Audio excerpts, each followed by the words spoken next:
सर्दियां आ गई और उसी के साथ आ गई है बोर्ड एग्जामिनेशन की डेट शीट। तो मुझे लगता है आपने अपनी कुर्सी की पेटी बांध ली है और एक अच्छे और नए और कामयाब सफ़र की तरफ एनपीसी एजुकेशन आपके साथ हमेशा से रहा है, फिर से चल पड़ा है। नमस्कार, स्वागत करते हैं आपका आपके अपने YouTube channel NPC education hub पर। तो मेरे पीछे देखिए ज़रा, क्या आज जानकारी है, क्या आज बढ़िया बातें हैं आपके लिए। और वो बात यह है कि एनपीसी ने offline pre board series already start कर दी है। आज पहला पेपर था और आज मुझे लगता है कि वीडियो आज ही हो जानी है, नहीं तो 24 नवंबर को ये पहला पेपर था।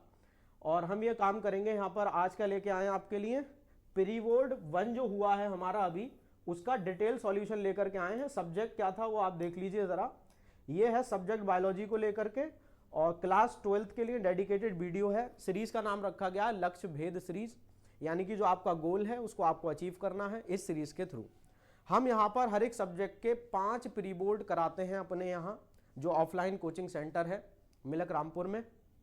वहाँ पर जो भी पेपर होता है उसका डिटेल सॉल्यूशन आपके लिए लेकर के आए हैं, क्योंकि जो हमारे व्यूअर्स हैं जो कि अभी मिलक में आकर के तो ऑफलाइन दे नहीं सकते, जो मिलक के बच्चे आसपास के हैं वो तो ज्वाइन कर रहे हैं, लेकिन जो आप जैसे दूर अगर बैठे हुए हैं या जिन्होंने दिया है ऑफलाइन पेपर, दोनों के लिए ही बेनिफिट है इस वीडियो का। क्यों?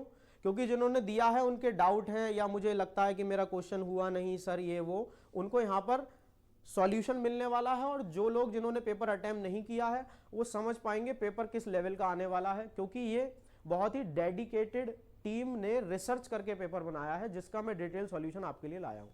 इसी तरीके से हमारे यहाँ जितने भी डिपार्टमेंट में अलग अलग सब्जेक्ट के जो हमारे यहाँ मास्टर्स हैं वो लेकर के आते रहेंगे आपके लिए अलग अलग पेपर के सॉल्यूशन।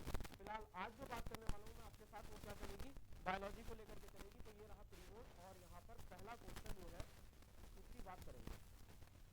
तो एमसीक्यू आप जानते हैं भैया, पैटर्न अगर आप नहीं जानते मामला फिर गड़बड़ है। आप चैनल पर जाइए, वीडियो देखिए कि पैटर्न को लेकर के वीडियो बनाई गई है, किस तरीके से कितने क्वेश्चन आने वाले हैं। बाकी क्वेश्चन पे बात करेंगे डायरेक्ट, बीच में और भी चर्चा होती रहेगी, बातें होती रहेंगी। लेकिन अमंग द फॉलोइंग क्रॉसेस, मुझे लगता है रेड पेन बढ़िया लगेगा भैया। अमंग द फॉलोइंग क्रॉसेस, कुछ क्रॉस हैं यहाँ पर दे रखे हैं, उसमें पूछा गया है विच cross will yield recessive progeny in F1 generation. Recessive progeny किस में आएगी ये आपको बताना है भाई साहब। तो यहां पर ऑप्शन दे रखे हैं कैपिटल टी का क्रॉस है, स्मॉल टी। बिल्कुल ही बेकार सवाल है, वाहियात सवाल है। आप जानते हैं रेसेसिव रिजल्ट एक ही कंडीशन में आ सकता है, कब? जब होमोजाइगस हो, क्योंकि रेसेसिव करेक्टर शो कब होता है? जब होमोजाइगस कंडीशन में होता है। आप सब जानते हैं 10th क्लास में भी था ये और 12th में भी है। अब ये हेट्रोजाइगस कंडीशन है, लेकिन इसका फिनोटाइप क्या निकल के आता है? डोमिनेंट निकल के आता है। आपसे क्या पूछा है कि भैया रेसेसिव प्रोजेनी आनी चाहिए, तो वो तभी आ सकती है जब आपके जो पेरेंट हैं उनका जीनोटाइप रेसेसिव रहा हो। क्वेश्चन खत्म हो गया।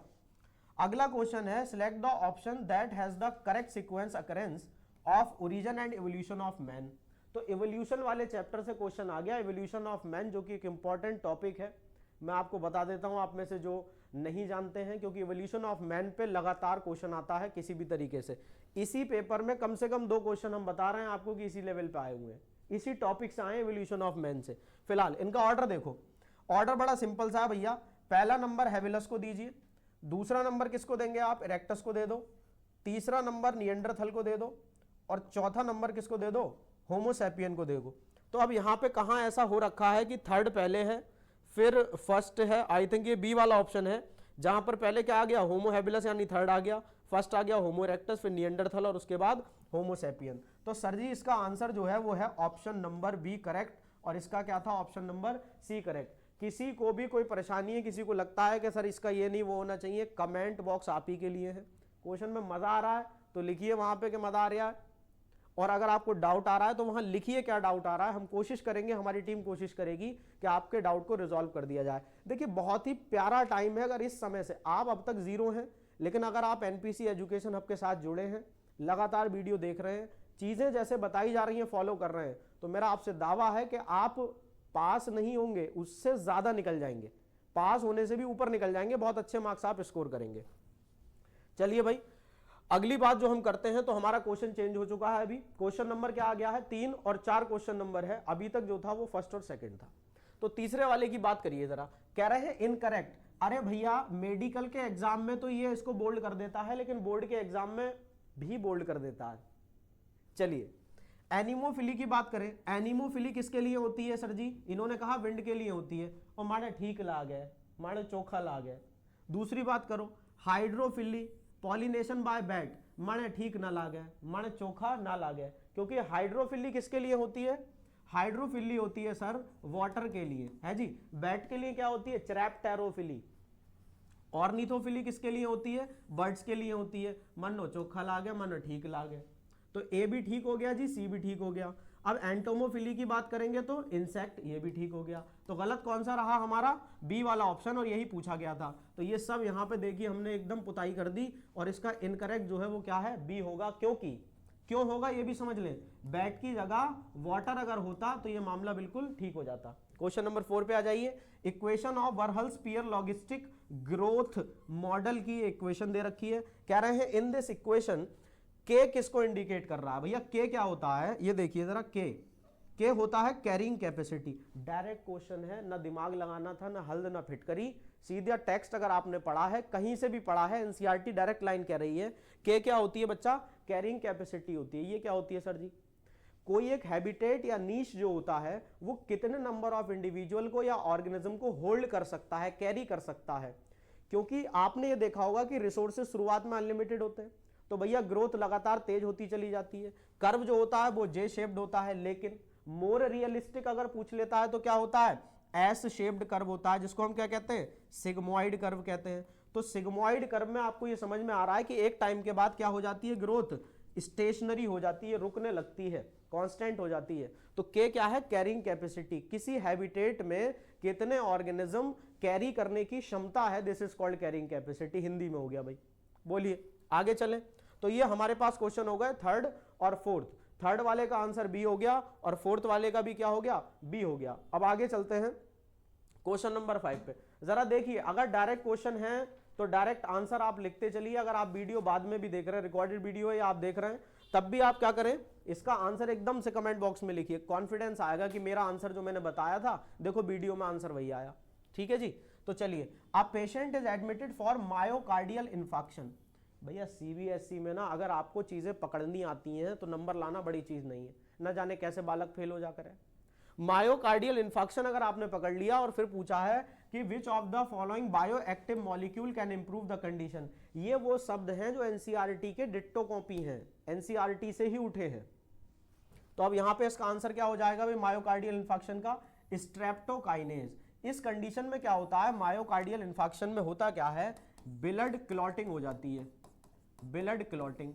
तो इसको रिमूव करने के लिए कौन सा केमिकल इस्तेमाल किया जाता है? Bioactive molecule streptokinase. गुरुजी हमें ये बताओ, स्ट्रेप्टोकाइनेज जो है वो बनता किससे है? मतलब ऑब्टेन किससे होता है? तो एक बैक्टीरिया है स्ट्रेप्टोकोकस, उससे ये ऑब्टेन किया जाता है। तो भैया एक क्वेश्चन में डबल, यानी by one get one free वाला मामला चल लिया। नंबर 6 पे आ जाइए। Stability of DNA is impacted by. ये क्वेश्चन बायोलॉजी में जितना इंपॉर्टेंट है उतना ही केमिस्ट्री में भी है। बताओ गलत कह रहे हैं क्या? बायोमॉलिक्यूल चैप्टर कर लो, केमिस्ट्री का लास्ट वाला 10 चैप्टर, वहां से भी ये क्वेश्चन बन सकता है कि डीएनए की स्टेबिलिटी इनमें से कौन इंपैक्ट करता है, असर डालता है। तो एक तो डीऑक्सीराइबोज शुगर होने की वजह से एक OH ग्रुप कम हो जाता है, कौन सी पोजीशन पर? 2 प्राइम कार्बन पर, यानी दूसरे कार्बन पर, शुगर के दूसरे कार्बन पर OH यानी ऑक्सीजन हटी हुई होती है, जिसकी वजह से स्टेबिलिटी बढ़ती है। दूसरी बात, thymine in place of uracil. भाई यूरेसिल किस में होता है लल्ला बेटा? आरएनए में। और थायमीन किस में होता है बच्चा? डीएनए में। तो डीएनए में यूरेसिल की जगह थायमीन होता है, जिस वजह से भी क्या हो जाती है? स्टेबिलिटी बढ़ जाती है। सर जी दोनों ऑप्शन तो किस में दे रखे हैं? सी में दे रखे हैं। क्या कह रही है? Both A and B, both A and B. आप कमेंट बॉक्स में लिखेंगे थायमीन का दूसरा नाम क्या होता? थायमीन का दूसरा नाम, एनसीईआरटी की लाइन है। आगे चलेंगे, क्वेश्चन नंबर 6 हमारे पास ये हो गया है। तो 5 का क्या हो जाएगा? डी हो जाएगा, और 6 का क्या हो जाएगा? सी हो जाएगा। अब अगला देखिए 7 और 8। Which of the following is false? झूठा। तू झूठी, मैं मक्कार। मैं मक्कार नहीं हूं भाई, तुम झूठे हो। Which of the following is false regarding the gene therapy? Gene therapy के बारे में कौन सी बात गलत है? पहली बात कह रहे हैं gene therapy may be effective in the treatment of cancer. मणे ठीक लागे, मणे चोखा लागे। It could be use to treat genetic disease caused by a single gene effect, बिल्कुल ठीक। Gene therapy replaces faulty gene with functional gene, बिल्कुल ठीक। फॉल्टी जीन हटा के फंक्शनल जीन डालने को ही तो जीन थेरेपी कहते हैं। अरे भैया fourth, it is widely used everywhere, भैया हर जगह यूज हो रहा है क्या? आपके यहाँ जो जिला अस्पताल है वहां पे है ये? नहीं है। So this is not widely used with great success, क्योंकि अब भी रिसर्च में है, अब भी ट्रायल में है, बड़े हॉस्पिटल्स में, डेवलप्ड कंट्रीज में है, ये अभी तक हर किसी की पहुंच में नहीं आया है। इसलिए ये वाली बात बिल्कुल कतई एकदम जहर गलत हो गई कि वाइडली यूज्ड एवरीवेयर, ये सब मामला इसका गलत हो गया और फॉल्स पूछा था। तो बच्चा करेक्ट क्या हो गया इसके हिसाब से? डी वाला ऑप्शन जो है वो हमारा झूठा है। Number 8, DNA dependent RNA polymerase catalyse transcription on one strand of the DNA. Sorry, आप जानते क्या हो? आप सब जानते हो, आपने सब सुन रखा है, बस सही समय पे याद दिलाने के लिए एनपीसी एजुकेशन हब तैयार हो तो मामला सही है। रेप्लिकेशन दोनों स्ट्रैंड पे होता है, यानी बोथ स्ट्रैंड्स पे। बोलो बालक। अब बात करो ट्रांसक्रिप्शन की। लल्ला, ट्रांसक्रिप्शन सिर्फ एक ही स्ट्रैंड पे होता है। 2022 में या 21 में ये क्वेश्चन आया था कि ट्रांसक्रिप्शन एक ही स्ट्रैंड पे क्यों होता है। अब इसका जवाब आप देखते रहना, एनसीईआरटी में भैया लिखा है, देखो मेरी बात सुनो। अब ये कह रहे हैं ट्रांसक्रिप्शन में डीएनए डिपेंडेंट आरएनए पॉलीमरेज कौन से एक स्ट्रैंड से आरएनए बनाता है, तो उस स्ट्रैंड का नाम है टेम्पलेट स्ट्रैंड। टेम्पलेट स्ट्रैंड, ये आपने जब टॉपिक पढ़ा होगा ट्रांसक्रिप्शन यूनिट, तब आपको बताया होगा टेम्पलेट स्ट्रैंड क्या होता है, उसी को नॉन कोडिंग कहते हैं। और ऐसे ही बताया होगा दूसरा स्ट्रैंड होता है जिसको क्या कहते हैं, नॉन टेम्पलेट कहते हैं और कोडिंग कहते हैं। इस तरीके की बातें आपने पढ़ी है। फिलहाल क्योंकि ये वीडियो ना बहुत लंबा नहीं करना है, ये वीडियो ऐसा है कि आप पढ़ते जाइए और चीजें दिमाग में है तो क्लिक करें, बस एकदम क्विक रिवीजन। बड़ा कोर्स अगर कम समय में आपने रिवाइज नहीं किया तो आप भले कितने बड़े मारता खा हो, आपके नंबर तो नहीं आ रहे हैं। ठीक है जी, आगे चल रहा हूं मैं। यहां देख लीजिएगा, 7 का ऑप्शन डी करेक्ट हो गया, 8 का सी करेक्ट हो गया है। अब हम आएंगे क्वेश्चन नंबर 9 पर। और करेक्ट के चक्कर में ये रिपीट हो गया बालक, ये रिपीट है, इसको उड़ा दो। 9 पे आ जाइए। Having become an expert on gel electrophoresis. Gel electrophoresis आप जानते हैं कि डीएनए स्ट्रैंड्स को अलग अलग करने के लिए क्या रखी जाती है, जेल इलेक्ट्रोफोरेसिस की जाती है। You are asked to examine gel for a colleague. आपके एक कलीग हैं, एक साथ में काम कर रहे हैं, आपको भैया एक्सपेरिमेंट कर रहे हैं या कर रही हैं, वो आपका हिसाब है। Where would you find smallest fragment, भैया मिट का आया हुआ है, इसमें स्मॉलेस्ट फ्रेगमेंट की बात कर रहे हैं। सबसे छोटा फ्रेगमेंट जो होगा विद मिनिमम न्यूक्लियोटाइड और बेसिस, नाइट्रोजनस बेसिस, वो कहां मिलेगा? आपको जरा समझदारी से और ध्यान से करिएगा, गलत होता है ऐसा क्वेश्चन। सबसे पहले तो आपको जेल इलेक्ट्रोफोरेसिस में एकदम याद आ जाना चाहिए, जेल ये था, यहां पर बैल हुआ करते थे, वो 2 सींग वाले नहीं, गड्ढे यानी कुएं, जिसमें आप क्या करते हैं, डीएनए लोड करते थे आप, जिसमें डीएनए लोड करते थे। यहां से इस तरीके से आपने लगा दिया सिस्टम, और यहां क्या लगी होती थी, बैटरिया। यहां क्या लगा देते थे, बैटरिया। ये लग गया भैया आपका बैटरिया, निगेटिव हो गया और पॉजिटिव हो गया। पॉजिटिव वाले एंड को यहां पर एनोड कहेंगे और निगेटिव वाले को क्या कहेंगे, कैथोड कहेंगे। सर जी हमें ये बताओ, क्या हम ये तार उल्टी कर सकते हैं? वो वाली उल्टी नहीं, मतलब चेंज कर सकते हैं सर्किट को, क्योंकि बहुत सारे बच्चे क्या होते हैं, एक्सपेरिमेंट कर रहे हैं 12th में और इस समय में कर रहे हैं नवंबर में। ये तुम्ही जाइला, ये एक्सपेरिमेंट का टाइम नहीं है, ये आपको ज्यादा से ज्यादा चीजें ग्रैप करने का और रिवाइज करने का टाइम है। एक्सपेरिमेंट का गया, क्लासरूम में करने थे एक्सपेरिमेंट, ठीक है भैया, प्रैक्टिकल लैब में करते। अभी ये समझो फिलहाल कि हमने इधर निगेटिव इसलिए लिया है क्योंकि डीएनए कैसा है, वेरी गुड, निगेटिवली चार्ज्ड। तो निगेटिव निगेटिव क्या करेगा, रिपल्शन। तो डीएनए किसकी तरफ को भागेगा, पॉजिटिव चार्ज की तरफ को। और सबसे तेज कौन भागेगा, जिसका साइज सबसे छोटा होगा वो सबसे तेज भागेगा। बोलो भैया हाँ या ना। तो सबसे छोटा स्टैंड कहां मिल रहा है, एनोड यानी पॉजिटिव एंड पे मिल रहा है। इधर आइयो जरा, नियर द पॉजिटिव इलेक्ट्रोड, अच्छा लग रहा है। Farthest away from the well, और कुओं से दूर मिल रहा है। ये बात तो बिल्कुल सही है भाई, बाकी ऑप्शन भी पढ़ लो, ऐसा तो नहीं हो कोई हमारे साथ धोखा हो जा। Near the negative electrode, no no no no, DNA खुद निगेटिवली चार्ज है तो निगेटिव इलेक्ट्रोड पे तो मिल ही नहीं सकता, मारे रिपल्शन के भाग जाएगा।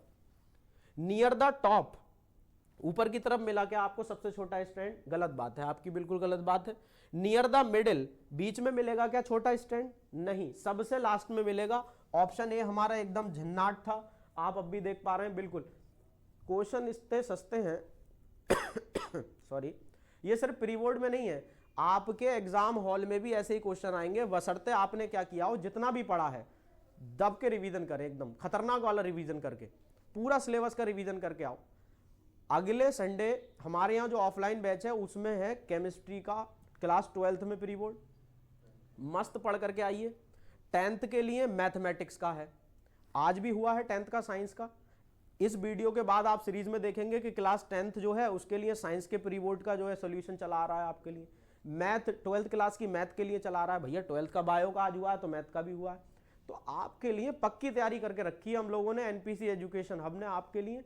आपको बस क्या करना होता है, समय देकर के जैसी स्पीड आपको पसंद आए 2x 3x 1.5x, आप बस बात को देखते जाओ, समझते जाओ। जहां डाउट लगे कॉपी पेन लेके बैठो। क्वेश्चन नंबर 2 में डाउट था, अपने टीचर से कंसर्न करिए, मिलक के आसपास या मिलक के रहने वाले फॉरेन टीचर से कंफर्म, हमसे कंफर्म करिए भैया।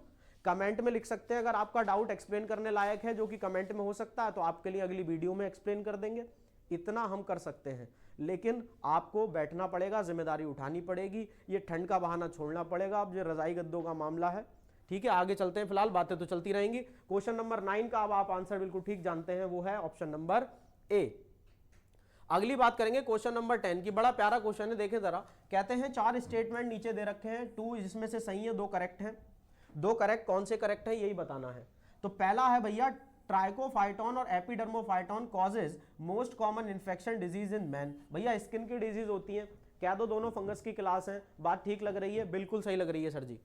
Entamoeba histolytica is a protozoan तो है इन द स्मॉल, अरे ले स्मॉल में नहीं बच्चा, ए लल्ला ए छोटे वाले कत्थई, स्मॉल में नहीं लार्ज में मिलती है एंटामीबा हिस्टोलेटिका। इससे होने वाली बीमारी अमेबियासिस, या इसी का नाम क्या होगा, अमेबिक डायसेंट्री। बोलो भैया, ए तुम नीचे को जाओ, अमेबिक डायसेंट्री। अब डिजीज वाला चैप्टर पढ़े हो कि नहीं पढ़े हो, देखो तो ये बात गलत हो गई। Sexual stages gametocytes of the Plasmodium develop in RBC, बिल्कुल ठीक। इंटरफेरॉन प्रोटेक्ट इन्फेक्टेड सेल, भाई एक बात बताओ, इंटरफेरॉन इन्फेक्टेड सेल को थोड़ी प्रोटेक्ट करते हैं, ना ना ना ना ना ना, नॉन इन्फेक्टेड। वो भी कितना खतरनाक आदमी है बे, स्टेटमेंट में देख रहा है जरा जरा सी चेंजेस कर रखी है उनने। तो यहां क्या आना चाहिए था, interferon protect non infected cell या अनइन्फेक्टेड, जिनमें भी इन्फेक्शन नहीं फैला है। तो भैया 4th भी गलत है, सही है पहला और तीसरा। और ऐसा किसमें है, ए में भी है और सी में भी है। ले फिलहाल फर्स्ट और थर्ड ठीक है, आप ए चाहो ए लगा लो, सी चाहो सी लगा लो, कोई बात नहीं, प्रिंटिंग मिस्टेक हो सकता। आगे चले, बोलिए भाई, बहुत तेजी से आगे चलते हैं। देख लीजिए क्वेश्चन नंबर 10 का जो सही आंसर है वो ऑप्शन ए भी है और ऑप्शन नंबर सी भी है। अब आ रहा है आपके सामने 11वां एमसीक्यू झंझनाता हुआ। बैक्टीरिया पोजेसिंग, ऐसे बैक्टीरिया जिनके पास है restriction endonuclease enzyme remain affected by bacteriophage, नहीं। अगर उनके पास रेस्ट्रिक्शन एंडोन्यूक्लियस है, आप प्रॉपर्टी जानते हैं, काम जानते हैं रेस्ट्रिक्शन एंडोन्यूक्लियस का, बोलो भाई। हमारे यहाँ सिलेबस जो है मामला एकदम एंड पे चल रहा है, मुझे लगता है आपने भी कर लिया, नहीं कर लिया है तो काम शुरू कर दीजिए फौरन। रेस्ट्रिक्शन एंडोन्यूक्लियस क्या करते हैं, डाइजेस्ट करते हैं डीएनए को, और डाइजेस्ट का मतलब होता है ब्रेक डाउन, डीएनए के टुकड़े टुकड़े कर देते हैं। सबका बदला ले लेता है कौन, अरे फैजल नहीं, रेस्ट्रिक्शन एंडोन्यूक्लियस लेता है बदला भाई। तो ये डीएनए के टुकड़े टुकड़े कर देता है। अगर इसने डीएनए के टुकड़े कर दिए किसके, अब बैक्टीरियोफाज क्या करेगा, जैसे ही बैक्टीरिया में अपना डीएनए एंटर करेगा ये टुकड़े टुकड़े कर देगा, तो अफेक्ट होने की तो बात ही नहीं है। अनअफेक्टेड बाय बैक्टीरियोफाज, ये सही है। Resistant to drug and heat, it is not appropriate as much, B वाला ऑप्शन करेक्ट होगा, अनअफेक्टेड बाय द बैक्टीरियोफाजेस। मेरी बात आप समझ रहे हैं कि नहीं, गुड। ये देखिए 12वां यानी कि आखिरी MCQ, the diagram given below shows the inheritance of haemophilia in a family, what will be the genotype of the individual marked M. इस ये जो इंडिविजुअल जिसको एम मार्क किया है इसका जीनोटाइप बताना है। बहुत प्यारा क्वेश्चन है, पहले आपने ये बात समझ ली। मैं यहां सॉल्व करने वाला हूं इसको, क्वेश्चन नंबर 12 को। इस पेपर में आपको लगभग वो सारे टॉपिक से क्वेश्चन देखने को मिलेंगे जो टॉपिक सीबीएसई बोर्ड के फेवरेट हैं, और उनसे लगातार वो क्वेश्चन बना बना के आपको परेशान कर रहा है प्रीवियस ईयर में। आप अगर इस पेपर का सॉल्यूशन देख रहे हैं, उसके बाद आप प्रीवियस ईयर वाले क्वेश्चन उठा लीजिए, आप उधेड़ के रख देंगे उनको, बशर्ते आपको बात समझ आई हो। इसकी बात करते हैं जरा। मैं पेन का जो निब है तो थोड़ा सा पतला कर लेता हूं, बातें हो जाए। इसमें एक तो ये बात समझिए कि ये जो है डार्क पोर्शन है, ये जो चीज आपको नहीं दिख रही है वो मैं दिखा देता हूं। ये कैसा है? डार्क है, ये चीज डार्क है, कलर्ड है। इसका मतलब ये इंडिविजुअल कैसे हैं बच्चा? ये इंडिविजुअल हैं अफेक्टेड इंडिविजुअल। बोलो हाँ या ना। अफेक्टेड इंडिविजुअल अगर हैं तो अब मैं उठा लेता हूं इनकी बात को, और वो बात क्या कहती है? इन्होंने कहा है एम का जीनोटाइप बताइए। सबसे पहली बात तो पकड़ो हीमोफीलिया। हीमोफीलिया कैसा होता है? एक्स लिंक्ड होता है, एक्स लिंक्ड होता है, और वो भी कैसा है? रेसेसिव है। तो किस किस बच्चे को ये वाली बात पता है? यहां देखें बेटा कि अगर हीमोफीलिया को अगर कंडीशन ऐसी दे रखी है तो ये क्या होगी? Career female. अगर आपको ये बात नहीं पता है ना, फिर मामला अटक जाएगा। अगर कंडीशन ऐसी है तो ये होगी नॉर्मल फीमेल। नॉर्मल फीमेल दिखने में ये भी नॉर्मल ही होगी, लेकिन जीनोटिपिकली ये क्या है? करियर है। उसके बाद बात करिए एक्स वाई, ये तो नॉर्मल रहेगा, लेकिन वाई के ऊपर अगर एक्स के ऊपर अगर एच लगा हुआ है तो ये क्या हो जाएगा? हीमोफिलिक। हीमोफिलिक मेल, ये मेल को हीमोफीलिया होगी। और अगर आप चाहते हैं कि फीमेल को हीमोफीलिया हो जाए, वैसे किसी को बीमारी हो जाए चाहना गलत बात है, फिर भी हम क्वेश्चन की तरफ से देखें तो हीमोफिलिक फीमेल बनाने के लिए आपको दोनों एक्स के ऊपर एच लिखा हुआ देखना पड़ेगा। अब अगर आप समझदार लोग हैं तो क्वेश्चन हो गया। देखिए मेरे साथ भाई, ये मेल है, हीमोफिलिक है, जीनोटाइप कैसा होगा? मेरे लाल मेरे पीले, ये मेरे लाल मेरे पीले, दोनों केस खत्म हो गया। अब ध्यान से सोचने वाली बात है, इसके पास एक एक्स है जिस पर एच लगा है, हमें फीमेल को हीमोफीलिया करानी है क्योंकि भाई ये तो डार्क हो रखा है, तो एक एक्स से तो हो नहीं सकती ना। फीमेल को हीमोफीलिया कब होगी? जब दोनों एक्स एच होंगे। इसका मतलब जे वाली जो फीमेल है इसका जीनोटाइप क्या होगा? ये होगा। कुछ बच्चों के मन में आ रहा होगा सर एक्स एच और एक्स एच क्यों नहीं लिखा? क्योंकि बच्चा ये डार्क नहीं है ना, अगर मैं दोनों पे एच लिखूंगा तो इसे हीमोफीलिया हो जाएगा। एक क्वेश्चन समझ लीजिए पेडिग्री का, उसके बाद क्वेश्चन नहीं अटकेगा आपका। बहुत प्यारा क्वेश्चन है। तो अभी हमने यहाँ क्या करा है? इसको कैरियर फीमेल बना दिया और इसको हीमोफिलिक मेल बना दिया। इसको हीमोफिलिक मेल बना दिया, इस फीमेल पे भी बात करना बाकी है। आगे चलिए मेरे साथ। अगर इन दोनों से हम रिजल्ट निकालेंगे तो ये फीमेल कैसी है? ये तो साफ साफ दिख रही है ना, हीमोफिलिक है। तो एक्स एच यहां से आ गए होंगे ये दोनों उठ के। ये मेल है, इसको कोई बीमारी नहीं है। इसका मतलब है ये एक्स यहां से आया है और वाई यहां से आया है, क्योंकि अगर मैंने एक भी एक्स पे एच लगा दिया मेल के केस में तो आप जानते हैं वो हीमोफिलिक हो जाएगा, जो कि है नहीं। आगे चलो।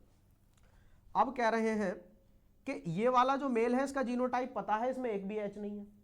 ये जो फीमेल है इसको भी अगर मैं मान लो ऐसे मान लूं तो हीमोफीलिया आनी नहीं चाहिए थी मेल में, पर आ गई ना इनके सन में।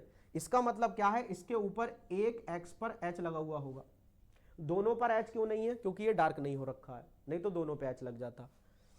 अब सोचने वाली बात है कि यहां पर ये एक एक्स और एच हो गया। अब इस फीमेल का निकालिए। अगर मैं दोनों को एक्स कर दूं फिर बात बन गई है क्या? दोनों को एक्स करने पे बात बन जाएगी? बिल्कुल बन जाएगी, क्योंकि मेल जो है मेल हीमोफिलिक नहीं आया है हमारे पास। तो हमने बिल्कुल ये सही प्रेडिक्शन कर दिया। अब पूरा पेडिग्री आप देख लीजिए, काम खत्म हो चुका है, कोई भी नहीं बचा।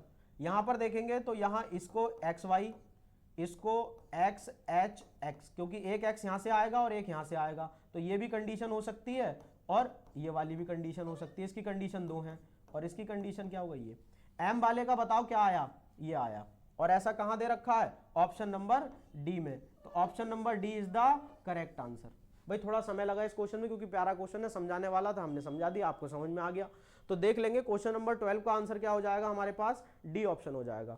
असर्शन रीजन, बच्चे जिनसे घबराते हैं अब उनका समय हो गया है, क्योंकि 4 असर्शन रीजन आएंगे हमारे पास। भाई ये मैं नहीं पढ़ रहा हूं, आपके लिए इंस्ट्रक्शन आपको पता ही है किसमें क्या लगाते हैं। क्वेश्चन पे ध्यान दीजिए, 13 वाले पर धड़ाधड़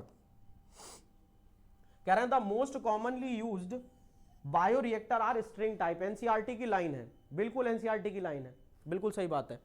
द स्टिरर फैसिलिटेट, जो उसमें घूमने वाला ना ऐसे चक्कर लगा हुआ होता है एक, वो फैसिलिटेट करता है mixing of oxygen availability through out the bioreactor. तो ये बिल्कुल सही बात है और एक्सप्लेन कर रही है, इसलिए इसका उत्तर क्या हो जाएगा? ए। म्हणजे both assertion and reason are true and reason is the correct explanation of assertion. बोलिए सर, बहुत बढ़िया एकदम। चलिए आगे चलते हैं। आगे हमने चलने की बात की है।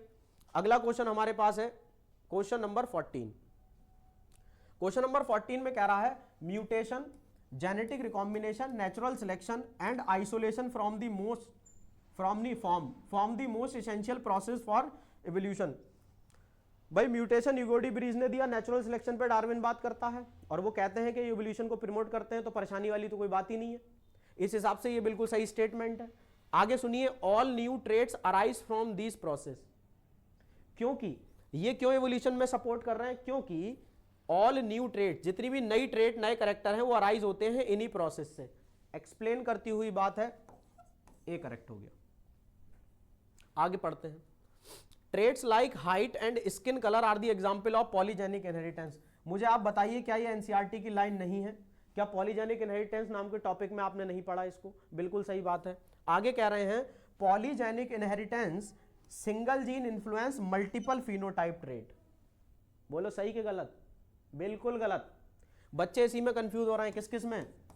पलियोट्रॉपी में और पॉलीजेनिक इनहेरिटेंस में। पॉलीजेनिक इनहेरिटेंस, कंफ्यूज होने का टाइम चला गया बॉस, अभी हम आ गया है। पैलियोट्रॉपी एक बार में याद करो अभी, और जिंदगी में कंफ्यूज होना मत। पॉली का मतलब क्या होता है बेटा? थैली के अलावा बताओ। कह रहे हैं थैली। पॉली का मतलब होता है मैनी, और जेनिक से निकला जीन। तो जहां पे बहुत सारे जीन एक करेक्टर को इन्फ्लुएंस करते हैं वो क्या कहलाती है? पॉलीजेनिक। और ये यहां पे बहुत सारे जीन थे, तो इसमें क्या आएगा? वन या single gene affect many character. One या single gene affect many characters. बोलो भाई, अब तो नहीं भूलोगे। पॉलीजेनिक से याद रखो, इसमें जीन कई सारे हैं, करेक्टर एक है, तो दूसरे वाले में उल्टा हो जाएगा, जीन एक है और करेक्टर कई सारे हैं। बढ़िया, मजा आ गया, वेरी गुड। तो इसका आंसर क्या हो जाएगा? सी हो जाएगा इसका आंसर। यानी कि असर्शन तो ठीक है, रीजन ठीक नहीं है। अगली बात कर लेते हैं जरा।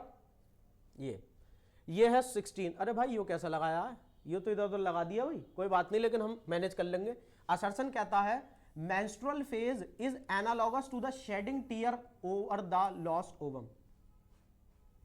लाइन समझ रहे हैं आप? ये एनसीईआरटी की नहीं है। इन्होंने ये कहा है कि मेंस्ट्रुअल फेज ऐसे होती है जैसे जो हमारा ओवम है, यानी फीमेल में जो ओवम होता है वो लॉस्ट हो गया है, तो झड़ते हुए आंसू, शेडिंग टीयर्स। बिल्कुल ठीक बात है, ये स्टेटमेंट कई साइड बुक में लिखा हुआ मिलेगा, तो बात ठीक है बिल्कुल। During the menstrual phase endometrial line shed because of the reduced hormonal support. यानी कि हार्मोनल सपोर्ट कम होने की वजह से एंडोमेट्रियम की लाइनिंग जो है ब्रेक हो जाती है मेंस्ट्रुअल फेज में। ये भी बात बिल्कुल सही है, और इसी वजह से क्या होता है? मेंस्ट्रुअल फेज होता है। मैं आपसे पूछना चाहता हूं, कौन सा हार्मोन है जिसकी वजह से एंडोमेट्रियम टूट जाती है? सर जी प्रोजेस्टेरॉन है। सर जी प्रोजेस्टेरॉन है। इसकी कमी की वजह से, क्योंकि ये मेंटेन करता है, प्रेगनेंसी मेंटेनिंग हार्मोन है बॉस, तो इसकी कमी की वजह से क्या हो जाती है? एंडोमेट्रियम गिर जाती है। तो बिल्कुल एक्सप्लेन करती हुई बात है, ऑप्शन नंबर ए। इसी चैनल पे प्लेलिस्ट बनी हुई है, लास्ट ईयर हमने, इस बार भी करेंगे। लास्ट ईयर पूरी बायोलॉजी के जितने डायग्राम एनसीईआरटी के हैं डिट्टो एक्सप्लेन करे हुए हैं, सिर्फ 2 या 3 वीडियो में। मस्त देख डालिए, प्री बोर्ड में तमाम नंबर तो आपके खिंच गए। 13, 14, 15 नंबर तक आप बड़े आराम से ले लेंगे, क्योंकि एक्सप्लेनेशन उसमें बड़ा ज़बरदस्त करा हुआ है डायग्राम को लेकर के। तो आप वो वीडियो जरूर विजिट करते रहें अपने आने वाले प्री बोर्ड के लिए। आपके स्कूल में प्री बोर्ड चल रहे हैं भैया, कहीं कोचिंग वगैरह पढ़ते होंगे जहाँ प्री बोर्ड होते हैं, जैसे एनपीसी में होते हैं, तो आपको प्री बोर्ड। तो इस समय में क्या करें? ज़्यादा से ज़्यादा ग्रैब करें, टेक्निकल आंसर ढूंढें, चीज़ों को मेमोराइज करें, एक चीज़ को बार बार पढ़ें ताकि वो दिमाग में सेट हो जाए। यही सबसे बढ़िया तरीका है बॉस। आगे चलते हैं। जब तक आपने सिलेबस खत्म ना करा हो, कोई सैंपल पेपर खरीदने की जरूरत नहीं है, क्योंकि सैंपल पेपर से फिर आप उलझेंगे। पहले सिलेबस को रिवाइज करें, फिर सैंपल पेपर करें। क्वेश्चन नंबर 17, और जब तक हम करें सैंपल पेपर की जरूरत ही नहीं, ला तो रहे हैं आपके लिए, चुनिंदा क्वेश्चन लेकर के आ रहे हैं। The daughter born to a couple, एक बेटी हुई है कपल के, where the father is haemophilic and the mother is normal, could be a carrier और normal, show with the help of Punnett square, give reason for your answer. इन्होंने ये कहा है कि बेटी हुई है एक कपल को जहां पर फादर जो है यानी मेल जो है वो हीमोफिलिक है। अब हीमोफिलिक की कंडीशन ये है, मैं आपसे ये कह रहा हूं, आप जाग तो रहे हैं या सो गए हैं? हीमोफीलिया पे दूसरा क्वेश्चन है, और ये क्वेश्चन सेक्शन बी का है, मतलब 2 नंबर का है, और 1 नंबर एमसीक्यू। तो जिसने हीमोफीलिया पढ़ लिया 3 नंबर खड़े हो गए उसके। और हीमोफीलिया की पूरी बात मैंने एक्सप्लेन कर दी है, मतलब हीमोफीलिया का क्वेश्चन नहीं कटेगा। ऐसे मजा आता है, ऐसे करते हैं प्लानिंग। आप लोगों से प्लानिंग नहीं करनी आती, प्लानिंग। आप कह रहे हैं मदर जो है वो नॉर्मल है, अब नॉर्मल कैरियर भी हो सकती है और वैसे भी जीनोटिपिकली भी नॉर्मल हो सकती है। मतलब या तो केस ये है मेरे लाल फफूंदी, या तो केस ये है। इन्होंने कहा है show with the help of Punnett cross. पहले तो हमें ये बताइए, नहीं, सॉरी, इन्होंने कहा है मदर नॉर्मल है, बिल्कुल नॉर्मल है, माफ कीजिएगा, मदर नॉर्मल है। इसके बाद बात खत्म हो गई।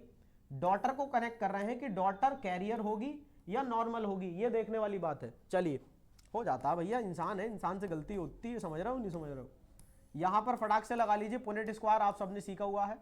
एक का जीनोटाइप एक तरफ, एक का जीनोटाइप दूसरी तरफ, तू मेरी तरफ मैं तेरी तरफ, और आंसर जो है वो इस तरफ।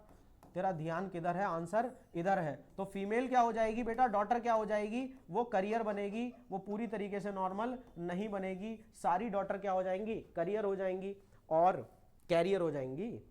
और जो मेल हैं इसके, जो सन होंगे, वो सब कैसे होंगे, बिल्कुल नॉर्मल होंगे। क्योंकि मेल जो है ना हीमोफीलिया का कैरियर नहीं बन सकता, या तो उसे हीमोफीलिया होगी या नहीं होगी। बात समझ में आ रहा है, बोलो भैया आगे चलो। ये लिखा है और ऊपर वाला नहीं आता तो दूसरा वाला कर लो, है जी, कोई बात नहीं। हमने क्या करना है, एक स्लाइड बढ़ा लेनी है, लो बढ़ गई स्लाइड। क्वेश्चन कौन पढ़ेगा, पढ़िए। अ नॉर्मल कपल, एक नॉर्मल कपल है, give birth to one haemophilic son. उनके एक बेटा हीमोफिलिक हुआ है और 2 नॉर्मल बेटियां हुई हैं। आप बता सकते हैं उस क्रॉस को देख करके कि पेरेंट का जीनोटाइप क्या होगा। पेरेंट का जीनोटाइप देख लो भैया। हमने क्या करा है, एक नॉर्मल है मामला, नॉर्मल। ये देखेंगे, ये फीमेल है और ये मेल का साइन है। हमने इसको बनाया है XY, इनको बनाया है XX, ठीक है।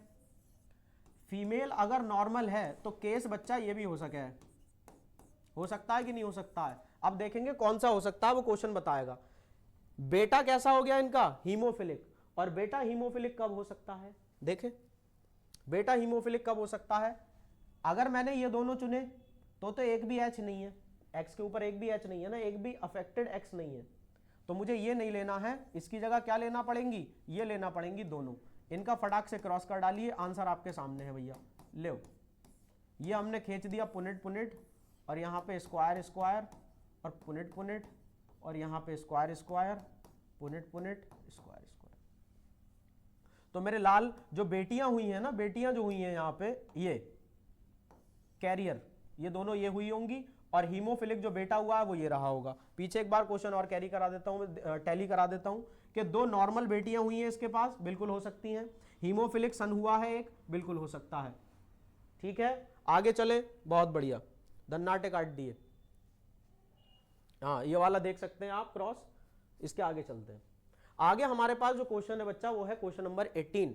Refer to the following diagram side name the क्या समझ में आया, कुछ नहीं आया। देखो कह रहे हैं PQR का नाम बता दो। सबसे पहले तो आप ही बता दो कमेंट बॉक्स में, PQR। आप लोगों का प्यार जैसे जैसे बढ़ेगा, हमारा हौसला बढ़ेगा। तो हो सकता है जो आज आप रिकॉर्डेड लेक्चर देख रहे हैं सॉल्यूशन का, अगली बार लाइव चले आए। तो ये आप लोगों पे डिपेंड, आप समझ गए ना। हाँ, बड़े जो समझदार लोग होते हैं, समझदार, वो ये नहीं कहते लाइक शेयर सब्सक्राइब, वो क्या करते हैं, क्वालिटी बढ़ाते हैं, फोन की नहीं, यहाँ पर एक्सप्लेन की क्वालिटी बढ़ाते हैं। आप लोगों के हाथ में होता है। आपको समझ में आ रहा है, आपने आगे बढ़ा दिया, हमारा बूस्टअप हो गया, हम बोले चलिए भाई अगली बार लाइव चलते हैं, बच्चों के साथ इंटरेक्ट करते हैं। तो ये सब आपके हाथ में, आप समझदार लोग हैं, पढ़े लिखे लोग हैं, मेरा ऐसा मानना है। PQR देख लीजिए। P क्या है, P हो जाएगा टेस्टिस, Q क्या है, झोला यानी स्क्रोटम जिसमें टेस्टिस प्लेस है, और S क्या हो जाएगा, नहीं R देखना है ना मास्टर, कहाँ चले गए, R क्या हो जाएगा, मेल रिप्रोडक्टिव एक्सटर्नल जेनेटेलिया जिसका नाम है पेनिस। तो R तो हो गया पेनिस, Q बताओ क्या हो गया, स्क्रोटम, और P क्या हो गया मेरे लाल, टेस्टिस। हरे नीले पीले गुलाबी कत्थे बैगनी तोतैया नारंगी, इतने आ जाओ। State the function of the part labelled S और T। पहले तो S और T का पता चल जाए तो हम फंक्शन बता पाएंगे। बहुत बढ़िया, तो बताइए S क्या है। तो बच्चे ने S ढूंढा और कहते हैं यूरिनरी ब्लैडर है जी। अब इसका फंक्शन भी मुझे बताना पड़ेगा क्या, बोलो भाई। यूरिनरी ब्लैडर का फंक्शन क्या है, temporary storage of urine, temporary storage of urine, ये इसका फंक्शन था। खल खत्म, खल्लास। T वाला बताइए, दिख रहा है ना, विजिबल तो है बिल्कुल मस्त एकदम, बहुत बढ़िया। T वाला क्या है हमारे पास, ये जो ग्लैंड है ना, this is called prostate gland, ये प्रोस्टेट ग्लैंड है, ये है T। तो ये प्रोस्टेट ग्लैंड है, सिंगल होता है, अकेला होता है। और प्रोस्टेट ग्लैंड का काम क्या होता है आप सब जानते हैं, बहुत तेजी से मुझे बताएंगे प्रोस्टेट ग्लैंड का काम क्या है, बोलो भैया। प्रोस्टेट ग्लैंड का काम क्या होगा? ये कुछ एंजाइम सिक्रीट करेगा, न्यूट्रिशन सिक्रीट करेगा, जिससे स्पर्म एक्टिवेट हो जाएंगे, बस। और क्या होता है प्रोस्टेट ग्लैंड? तो क्या करेगा, एंजाइम या न्यूट्रिएंट सिक्रीट करेगा, न्यूट्रिएंट सिक्रीट करेगा और एक्टिवेशन ऑफ स्पर्म का काम करेगा। भाई हमको लग रहा है बोर्ड बहुत किचिर किचिर किचिर किचिर कर रहा है। नेक्स्ट बार इसका कुछ करके आते हैं। अभी देख लीजिए यहां पर ये क्वेश्चन खत्म हो चुका है। अब इन्होंने यहां पे लगाया हुआ और, या तो ये वाली बात करो या तो ये वाली बात करो। भाई 2 नंबर का क्वेश्चन है ना, तो एक पार्ट तो सीधा सीधा है, दूसरे पार्ट में ऑप्शन है या तो पहला कर लो या दूसरा कर लो। कह रहे हैं differentiate between spermatogenesis and spermiogenesis. फटाक से एक स्लाइड खींच लेते हैं, स्पर्मियोजेनेसिस और स्पर्मेटोजेनेसिस कर लेते हैं। यहाँ पे आ जाइए मेरे साथ। स्पर्मेटोजेनेसिस या स्पर्मियोजेनेसिस, तो ये है बेटा स्पर्मेटोजेनेसिस, और दूसरी चीज क्या है, स्पर्मियोजेनेसिस। क्लासरूम में ये बात पे जोर डाला जाता है, क्लासरूम में, कि इन दोनों में फर्क समझ लीजिए। स्पर्मेटोजेनेसिस को लेकर के पहला पॉइंट क्या हो जाएगा लाल? Spermatogenesis is the process of formation of sperm, formation of sperm, mature sperm from spermatogonium या जर्म सेल। स्पर्मेटोगोनियम या जर्म सेल से स्पर्म का बनना क्या कहलाता है? स्पर्मेटोजेनेसिस। स्पर्मियोजेनेसिस क्या होती है? Spermiogenesis formation of mature spermatozoa, formation of mature spermatozoa from spermatid. Spermatid आप जानते हैं सर्कुलर होता है, इस तरीके से सर्कुलर होता है, और इससे जब एक मैच्योर ये बन जाता है, ये स्पर्मेटोजोआ है, ये स्पर्मेटिड है, इसमें टेल आ जाती है। This process is called spermiogenesis. एक और डिफरेंस अभी दिमाग में है तो देख लेते हैं। यहां पर नंबर ऑफ सेल इंक्रीज करती हैं, इस प्रोसेस में नंबर ऑफ सेल्स इंक्रीजेस। वो कैसे करेंगी भाई? एक स्पर्मेटोगोनिया से आप मुझे बताइए कितने स्पर्मेटिड बनते हैं? एक स्पर्मेटोगोनियम से बनते हैं 4 स्पर्मेटिड, तो नंबर ऑफ सेल तो बढ़ी गई। लेकिन वहीं आप देखेंगे इसको, यहां पर क्या होता है, जितने स्पर्मेटिड उतने स्पर्मेटोजोआ, तो no increment in number of cells during this process. इस प्रोसेस के समय सेल का जो नंबर है वो नहीं बढ़ता है। एक स्पर्मेटिड से एक ही स्पर्मेटोजोआ क्या होता है? फॉर्म होता है। बोलो भैया, इतनी बात समझ में आ गई? मजा आ रहा है? मजा आ रहा है तो आपको क्या करना है ये मैं बताऊंगा नहीं, अब खुद से देख लो। अरे आ गया जी, ठीक है भैया। हाँ आगे चलते। तो अगली बात जो है हमारी, पिछली बात क्या थी? पिछली बात थी क्वेश्चन नंबर 18 थी 19 थी, ये थी 18। अब 19 पे आ जाते हैं। Why are cancer patient often given alpha interferon as part of the treatment. Cancer patient को अल्फा इंटरफेरॉन क्यों देते हैं? एमसीक्यू से झांक के आंसर लिख सकते हो। क्यों? क्योंकि they protect non infectious cells from cancer. जो कैंसरस सेल होती हैं उनसे बचाने के लिए, नॉन इन्फेक्टेड सेल को बचाने के लिए इंटरफेरॉन रिलीज करती है इन्फेक्टेड वाली सेल, कि हम तो मर गए तुम मत मर जाइयो। जैसे किसी को पकड़ ले एकदम बंदूक के बल पे, बोले मोबाइल दो, तो वो शोर मचाता ना, भाग अर्जुन भाग, भाग करण भाग। करण अर्जुन मूवी नहीं थी? तो जब वो एक पकड़ जाता दूसरा क्या कहता? भाग अर्जुन भाग। तो ये अल्फा इंटरफेरॉन वो आवाज है कि भाग अर्जुन भाग, कैंसर तुझे ना हो जाए। इसलिए भैया सेल को क्या करते हैं? वार्निंग करते हैं, प्रोटेक्ट करते हैं अनइन्फेक्टेड सेल को। Why is it necessary, essential to have selectable marker? लो भैया बायोटेक से क्वेश्चन है, घबरा तो नहीं गए? घबराना भी नहीं है, घबराना नहीं है। हाँ, पान सिंह तोमर बन के चलना है बिल्कुल एकदम। बीहड़ में बागी होते हैं, डाकू नहीं होते हैं। तो सिलेक्टेबल मार्कर जो है वो क्लोनिंग वेक्टर में क्या काम करता है आप जानते हैं? ये सिलेक्ट करने का काम करता है recombinant from non recombinant recombinant को नॉन रिकॉम्बिनेंट से सेपरेट करने का काम किसका है? सिलेक्टेबल मार्कर का है।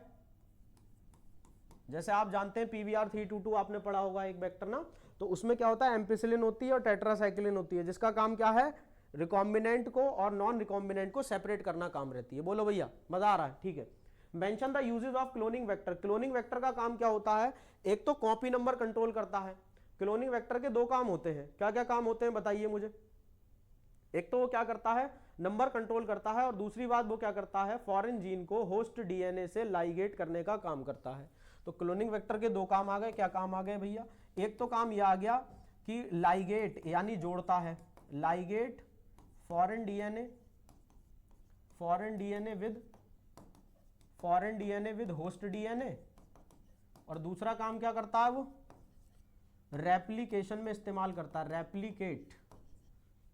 रेप्लिकेट फॉरेन या आरडीएनए, रेप्लिकेट आरडीएनए या फॉरेन डीएनए। मिट जा भैया, ले ऊपर का ही मिट गया। तो रेप्लिकेट आरडीएनए, जब रिकॉम्बिनेंट डीएनए बन गया उसको रेप्लिकेट कराने में, कॉपी नंबर कंट्रोल में काम करता है क्लोनिंग वेक्टर। चलिए भैया आगे चले। तो क्वेश्चन नंबर 20 हो चुके हैं हमारे, यानी के 16 वहां खत्म हो गए थे, 17, 18, 19, 20, 21 और रह गया। इसका मतलब 2 नंबर में भी। हाँ, ये देखिए लिखा हुआ भी आपके सामने, कह रहे हैं selectable marker in a cloning vector help in identifying selecting recombinants and eliminating non recombinants. जबकि the uses of cloning vector in biotechnology क्या होता है? लिंकिंग फॉरेन डीएनए या alien DNA with the host DNA, replicate and propagate specific DNA sequence. ये काम है किसका? Cloning vector का। देख लेंगे आप। उसके बाद आगे चलते हैं। हमारे पास है क्वेश्चन नंबर 21, बहुत ही प्यारा क्वेश्चन है, इकोलॉजी वाली यूनिट से है। ठीक है, क्या कह रहा है? For a species area relationship Z indicate species richness. बिल्कुल ठीक है। एक P दे रखी है, Q दे रखी है। Which area has high species richness and a steeper slope. अब आप लोग पता क्या गलती कर रहे हैं? आप लोग बोर्ड का आंसर लिखते समय ना एकदम पैराग्राफ में आंसर लिख रहे हैं, वो बोर्ड को चाहिए नहीं। क्लासरूम में भी है ना ये हैबिट। किसी ने आपसे पूछा what is the use of selectable marker, तो आप बताने लग जाते हो सिलेक्टेबल मार्कर ये, सिलेक्टेबल मार्कर वो, सिलेक्टेबल मार्कर यहां मिलेंगे वहां। अब घनचक्कर हो, उसने ये पूछा यूज क्या है, कट टू कट आंसर आप देंगे थ्योरी में, तब आपके नंबर मिलेंगे। तो ऐसे ही जब आप क्वेश्चन पढ़ रहे हैं तो बिल्कुल सॉल्व करते चलिए लाइन बाय लाइन। अभी उसने क्या पूछा है, कौन से एरिया की स्पीसीज रिचनेस ज्यादा होगी और स्लोप स्टीपर होगा। पहले इसका आंसर करो। इसका आंसर हम बता रहे हैं सबसे। अब स्पीसीज रिचनेस जो होती है ना, उसके बारे में समझिए, कहां पर ज्यादा होगी species, directly proportional to Z है। कोई बच्चा बताएगा कि P की स्पीसीज रिचनेस ज्यादा है कि Q की, कुछ बताएंगे। देखो सर जी यहाँ 16 लिखा है, अरे बुड़बाक, 0.7 बड़ा है कि नहीं है, तो स्पीसीज रिचनेस किसकी हो गई? P एरिया की। और इसी का स्लोप क्या होगा? स्टीपर स्लोप इसी का होगा। खत्म हो गई बात। भाई आप ये थ्योरी में लिख दोगे, अरे भैया अगर, अरे CBSE बोर्ड से इतना तो आपसे भरोसा कर ही सकते हैं। अब आगे चलो, कह रहे हैं significance of species area relationship. महत्व बताइए, what is the importance of species area relationship. तो आप कहेंगे कि इससे हमें यह पता चलता है कि किसी हैबिटेट का स्ट्रक्चर कैसा है, या कौन कौन से फैक्टर हैं जो किसी स्पीसीज के सर्वाइवल को इंपैक्ट कर रहे हैं। तो सिग्निफिकेंस क्या निकले? 2। पहला तो यह पता चलता है कि factors affecting survival of species, किसी एक हैबिटेट में। और दूसरा ये पता चलता है स्पीसीज इन हैबिटेट, किसी हैबिटेट में कितनी स्पीसीज हैं, कैसी स्पीसीज हैं, क्या वेरिंग तो नहीं है, उसकी प्रोडक्टिविटी स्टेबल है कि नहीं हैबिटेट, ये सब पता चल जाता है। और लगा करके सेम कंसेप्ट पे क्वेश्चन दिया है। इससे आपको क्या पता चला कि ये वाला टॉपिक जिंगा लाला हु। The following graph shows species area relationship. Graph दे दिया उन्होंने, 2 पार्ट में क्वेश्चन है। पहला पार्ट है नेम द नेचुरलिस्ट जिसने ये काम किया था, तो आप जानते हैं इसका नाम है अलेक्जेंडर हम्बोल्ट। लिख दे रहे हैं भैया, रुक जाओ जरा 1 सेकंड। ये है अलेक्जेंडर हम्बोल्ट। हाँ, तू एन की जगह एम बन जा, अलेक्जेंडर हम्बोल्ट। तो भैया ये क्या हो गया? नाम हो गया, पकड़ के चलो। फिर कह रहे हैं हम Who studied the kind of relationship shown in the graph, write the observation। उसका ऑब्जर्वेशन क्या है? सीधा सीधा है क्या? जैसे जैसे आप एरिया बढ़ाओगे स्पीसीज रिचनेस बढ़ती जाएगी। रुक के देखना, एरिया जब ये था तो ग्राफ की लाइन ड्रॉ करना, स्पीसीज रिचनेस ये थी। जब एरिया ये था तो स्पीसीज रिचनेस ये थी। जैसे जैसे एरिया एक्सप्लोड बढ़ेगा वैसे वैसे स्पीसीज रिचनेस क्या करेगी, बढ़ती जाएगी। 2 वर्ड में खेल खत्म हो गया क्वेश्चन का। अब सेकंड पार्ट पढ़ो। Write situation as discovered by the ecologist when value of z slope of the line lies between 0.1 से, मैं इसको लिख देता हूं कहीं पे, 0.1 से 0.2 है और 0.6 से 1.2 है। तो एक स्लोप ले लेते हैं यहां। इन्होंने ये कहा कि कुछ केस हैं, इनके बारे में बताइए। उसने ये क्या कहा है, जो नेचुरलिस्ट थे उन्होंने क्या कहा कि अगर z की वैल्यू 0.1 से 0.2 के बीच है, इससे क्या पता चलता है। दूसरी बात, अगर z की वैल्यू 0.6 से 1.2 के बीच में है तो इससे क्या पता चलता है। तीसरी बात, z स्टैंड्स फॉर, z का क्या मतलब है, z स्टैंड्स फॉर।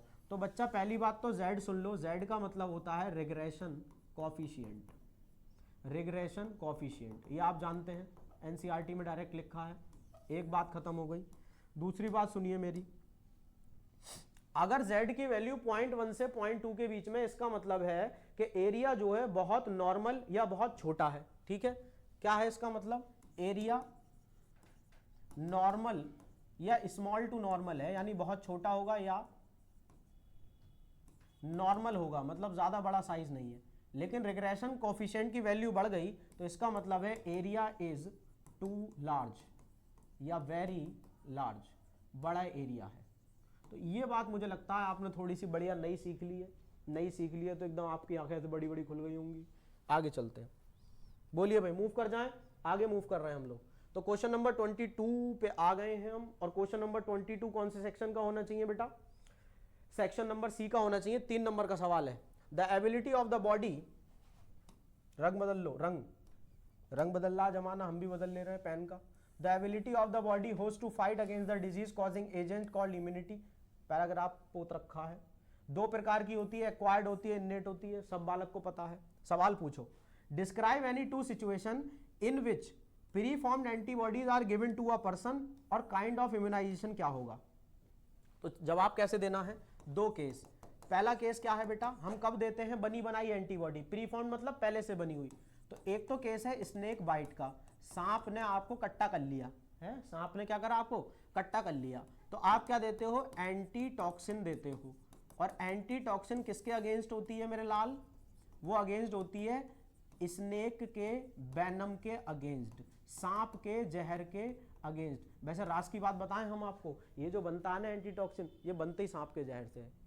ये जाइला, लोहे को लोहा काटता है, जहर को जहर मारता है, प्रूव हो गया। नंबर 2, टिटनस का केस सबने सुना है। टिटनस में हम क्या करते हैं, प्री फॉर्म्ड एंटीबॉडीज दे देते हैं, तो टिटनस इसका दूसरा केस बन जाएगा। ठीक है भैया, आगे चलो। इस तरीके का इम्यूनाइजेशन क्या कहलाता है, इस तरीके का इम्यूनाइजेशन जिसमें एंटीबॉडी पहले से पहले बनी हुई होती है और वो दे दी जाती है पेशेंट को, इस तरीके के इम्यूनाइजेशन को हम कहते हैं passive immunisation, passive immunisation, passive immunisation. खत्म, फर्स्ट पार्ट एंड हो गया बेटा। ऑटो इम्यूनिटी क्या होती है, बहुत ही खतरनाक व्यवस्था है भैया ऑटो इम्यूनिटी, क्योंकि इसमें हमारी बॉडी का जो इम्यून सिस्टम है उसका दिमाग आउट ऑफ कंट्रोल, एकदम आउट हो जाता है दिमाग, उसे सेल्फ और नॉन सेल्फ सेल में फर्क ही आना बंद हो जाता है।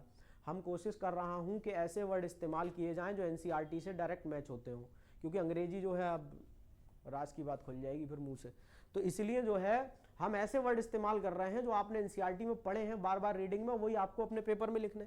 तो ऑटो इम्यूनिटी कैसी कंडीशन है, जब सेल्फ में यानी बॉडी अपनी सेल में और नॉन सेल्फ सेल में डिफरेंशिएट नहीं कर पाती है, बोलो भाई, डिफरेंशिएट नहीं कर पाती है, तो वो क्या करती है, अपनी सेल को किल करने लगती है, स्टार्ट किलिंग सेल्फ यानी अपनी सेल्स, इसको कहते हैं ऑटो इम्यूनिटी। एग्जाम्पल में आपको पता होगा ग्रेव्स डिसीज हो जाती है या रीमाटॉइड अर्थराइटिस हो गई, मैं लिख दूं क्या, ये मैं ये नाम लिख दूं क्या, बोलो भैया लिख दूं क्या, रीमाटॉइड आर्थराइटिस आर्थराइटिस, ऐसी होती है ग्रेव्स डिजीज। तो ये जो हैं ये ऑटो इम्यून डिजीजेज होती हैं, ठीक है भैया, ऑटो इम्यून डिजीजेज होती हैं। एक और होती है एनीमिया, एक और होती है एनीमिया, वो पर्टिकुलर टाइप का एनीमिया है, अभी हिट नहीं कर रहा, चलिए मैं बता दूंगा उसको। फिलहाल ये दोनों तो हमारी एनसीईआरटी में लिखी हुई हैं, तो इसमें हमें कोई परेशान होने वाली जरूरत है नहीं। आगे चलते हैं अब क्वेश्चन नंबर 23 पे। तो ये जो बहुत शानदार सेशन जा रहा है 23 देखेंगे जरा, क्या कह रहा है। State the use of biodiversity in the modern agriculture, why western Ghat in India have been declared as biological hotspot. एक एक करके आंसर करना, शुरू से कह रहे हैं आपसे। तो पहले तो बायोडाइवर्सिटी के मॉडर्न एग्रीकल्चर में यूज बताओ क्या है भैया। कह रहे हैं पेस्ट रेजिस्टेंट क्रॉप बनाएंगे, पेस्ट रेजिस्टेंट क्रॉप बनाने में यूज होता है, डिजीज रेजिस्टेंट क्रॉप बनाने में यूज होता है, डिजीज रेजिस्टेंट क्रॉप। उसके अलावा क्या कर सकते हैं हम लोग, उसके अलावा हम कर सकते हैं एबायोटिक स्ट्रेस रेजिस्टेंस। मान लीजिए कहीं पर नमक ज्यादा है तो ऐसी जगह पर वो हमारी क्रॉप क्या कर जाए, गिरो कर जाए, एबायोटिक स्ट्रेस रेजिस्टेंट क्रॉप। पानी की कमी अगर कहीं है तो वहां भी हमारी क्रॉप, जैसे साटा धान की बात आपने सुनी होगी अगर आप लोकल में हैं, तो एक साटा धान होता है जो 60 दिन में लगभग तैयार हो जाता है, यानी 2 महीने में, तो वहां पानी की रिक्वायरमेंट बड़ी कम है। तो ऐसी क्रॉप तभी बना पा रहे हैं जब हम मॉडर्न एग्रीकल्चर में बायोडाइवर्सिटी का हेल्प ले रहे हैं। क्यों? क्योंकि बायोडाइवर्सिटी का हेल्प इस वजह से, एक वाइल्ड स्टॉक है हमारे पास, वाइल्ड स्टॉक जंगली, वहां से जीन निकालते हैं, मॉडिफाई करते हैं, कॉम्बिनेशन बनाते हैं और उसके बाद चेक करके देखते हैं कि किस तरीके की हमारी क्रॉप है। अब कह रहे हैं why western Ghat in India have been declared as biological hotspot. Western Ghat जो कि इंडिया में है उसको बायोलॉजिकल हॉटस्पॉट क्यों डिक्लेयर किया गया है? क्योंकि वहां की बायोडाइवर्सिटी बहुत रिच है, पहली बात। दूसरी बात, उसकी हैबिटेट ऐसी है कि वो ज्यादातर ऑर्गेनिज्म को, प्लांट और एनिमल की स्पीसीज को फेवर करती है, उनकी ग्रोथ को फेवर करती है। वहां की जो इकोलॉजिकल कंडीशन है, या मैं कहूं वहां की जो क्लाइमेटिक कंडीशन है। अगली बात जो तीसरी और इंपॉर्टेंट बात है वो हम यहां पर देख रहे हैं, देखिए जरा क्या है। Uses of biodiversity in modern agriculture R S, क्योंकि ह्यूमन यहां से फूड, फाइबर, मेडिसिन निकाल रहा है, इंडस्ट्रियल प्रोडक्ट निकाल रहा है। Wild varieties of plant are use for breeding to obtain, आराम से देख लीजिए, जरूरत पड़े स्क्रीनशॉट ले लीजिए, to obtain disease and pest resistant crop with many desirable traits. अब हमने वेस्टर्न घाट की बात की है, पहली बात तो ये, आगे नहीं आएंगे बात खराब हो जाएगी, है ना। तो western Ghat have been declared as biological hotspot, biological hotspot due to rich biodiversity, क्योंकि यहाँ की बायोडाइवर्सिटी क्या है, रिच, स्पीसीज का नंबर बहुत ज्यादा है। इकोलॉजिकल कंडीशन ऐसी हैं जो फेवर करती हैं स्पीसीज ऑफ प्लांट्स और एनिमल को। और तीसरी बात है यहां मिलती हैं एंडेमिक स्पीसीज। तो मेरे लाल एंडेमिक स्पीसीज क्या होती हैं? Those which are found in particular area, जो सिर्फ किसी एक पर्टिकुलर एरिया में मिलती हैं, ऐसी स्पीसीज को कहते हैं एंडेमिक स्पीसीज। तो बहुत सी स्पीसीज है जो सिर्फ वेस्टर्न घाट पर मिलती हैं, बाकी कहीं नहीं मिलती हैं। इस वजह से भी हमने इसको क्या कर लिया है, इसको एक तरीके से बायोलॉजी का या बायोलॉजिकल डाइवर्सिटी का हॉटस्पॉट बना लिया है। अगला क्वेश्चन हमारे पास है क्वेश्चन नंबर 24। कितना प्यारा क्वेश्चन है, देखें जरा। कह रहा है, ये पिरामिड ऑफ नंबर दिखा रहा है, ये जो हमारे पास पिरामिड है ये पिरामिड ऑफ नंबर है, यानी नंबर के लिए पिरामिड बना हुआ है। व्हाई दिस इज इन्वर्टेड, ये पिरामिड इन्वर्टेड क्यों है? बता तो दिया इन्वर्टेड है, पर क्यों है? तो आपको बताना है कि यहां पर जो ओक ट्री है ये सिंगल हो सकता है, इस पर स्क्वायरल जो है वो एक से ज्यादा होंगी, फॉर एग्जांपल 10 होंगी, हाँ गिलहरी। उसके बाद फ्लीस की इंसेक्ट की बात करें ये 100 या 1000 हो सकती हैं। तो क्योंकि number of organism of a particular group और species are increasing continuously, that's why ये जो ऊपर वाला एरिया है ये ब्रॉड हो गया और नीचे वाला एरिया कैसा हो गया, नैरो हो गया, और हमारा पिरामिड कैसा हो गया, इन्वर्टेड हो गया। बोलो आराम से आ गया, ठीक है। दूसरे वाले की बात करते हैं, ये 3 नंबर के क्वेश्चन चल रहे हैं भैया, 3 मार्क्स क्वेश्चन, आपको पता चलना चाहिए ये। How much energy is being transferred at each level, इतने का आंसर दो पहले। तो आप ये पढ़ के आए हो ना, एक ट्रॉफिक लेवल से दूसरे ट्रॉफिक लेवल पर कितनी एनर्जी जाती है लाल मेरे, ओनली 10% जाती है, ओनली 10%। तो ये आपने बता दिया 10% एनर्जी ट्रांसफर।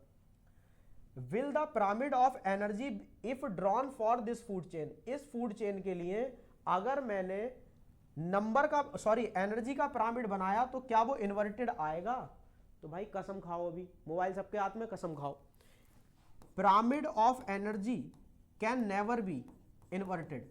एनर्जी का पिरामिड कभी इन्वर्टेड नहीं होता है। इस वजह से हमने क्या कह दिया कि ये तो नहीं हो सकता कि एनर्जी का पिरामिड इन्वर्टेड हो जाए। और क्यों नहीं होता, मेरी बात समझ रहे हैं आप? क्योंकि एनर्जी हमेशा 10% जाती है ऊपर, तो नीचे वाले लेवल पे जितनी होगी उससे कम होगी ना ऊपर वाले पे। यहां देख लो एक बार, किसी को अगर डाउट है, संदेह है, समस्या है, तो वो यहां पर देख सकता है। मैं कलर ले लूंगा। कलर ये कहता है कि अगर यहां पर 10,000 जूल एनर्जी है तो 10% ऊपर जाएगी मतलब 1000 जूल, इसकी 10% ऊपर जाएगी मतलब 100 जूल, तो 10% जाती है। अब एनर्जी का अमाउंट लगातार घटता जाएगा, तो आप जानते हैं पिरामिड की जो टॉप है, जो अपेक्स है, वो कैसी हो जाएगी? नैरो हो जाएगी। पिरामिड कभी इन्वर्टेड नहीं हो सकता एनर्जी का। इन्होंने कहा गिव रीजन, जो भी आपने ऊपर बात कही है हो सकता है या नहीं हो सकता, उसकी वजह बता दो। तो वजह मैंने बता दी, because energy continuously decrease from lower trophic level to the higher trophic level. अगली बात करें, आगे की बात करें भाई, बोलो। तो आगे देखते हैं जरा क्वेश्चन नंबर 25, कितना प्यारा क्वेश्चन है। इस क्वेश्चन में आप याद कर पाइए, देखिए बहुत एनालिसिस के बाद हम लोगों ने ये पेपर बनाया हुआ है, तो आप ये समझे कि मैंने आपसे शुरुआत में क्या कहा था। मैं इधर को आके लिख दूं जरा, इवोल्यूशन ऑफ मैन वाला टॉपिक बहुत इंपॉर्टेंट है बेटा। ये क्वेश्चन कितने नंबर का है?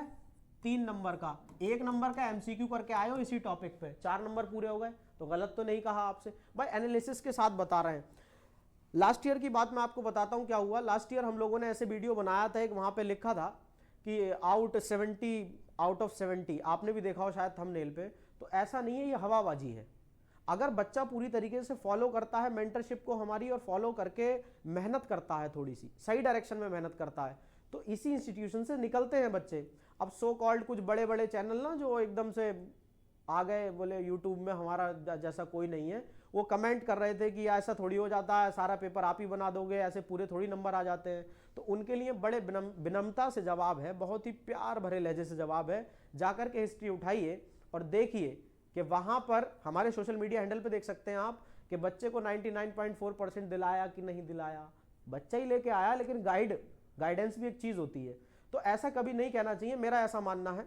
तो फिलहाल कोई भी कहता रहे, जब तक आपकी बुराई नहीं हो रही है, आप समझ लीजिए कि आप कुछ भी अच्छा नहीं कर रहे हैं। जिस दिन आप बदलाव की कोशिश करेंगे, आपकी बुराई होगी, ये बात तय है। लिख करके ले लीजिए।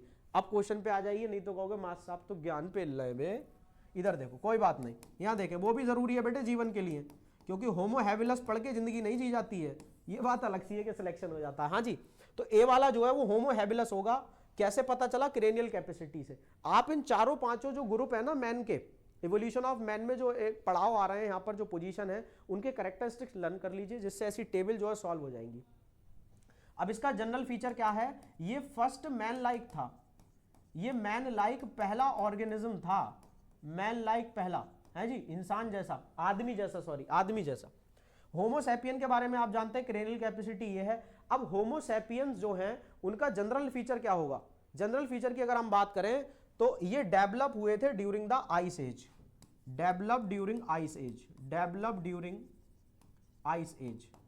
कंप्लीटली इरेक्ट पोस्चर है, और भी कई सारे कैरेक्टर हैं, आप देख लेंगे एनसीईआरटी में। अब यहां आ जाइए, use hides to protect their body. ये हाइट्स का, छुपने का इस्तेमाल करते थे अपनी बॉडी को प्रोटेक्ट, बचाने के लिए। तो ये लोग कौन थे? नियंडरथल मैन थे।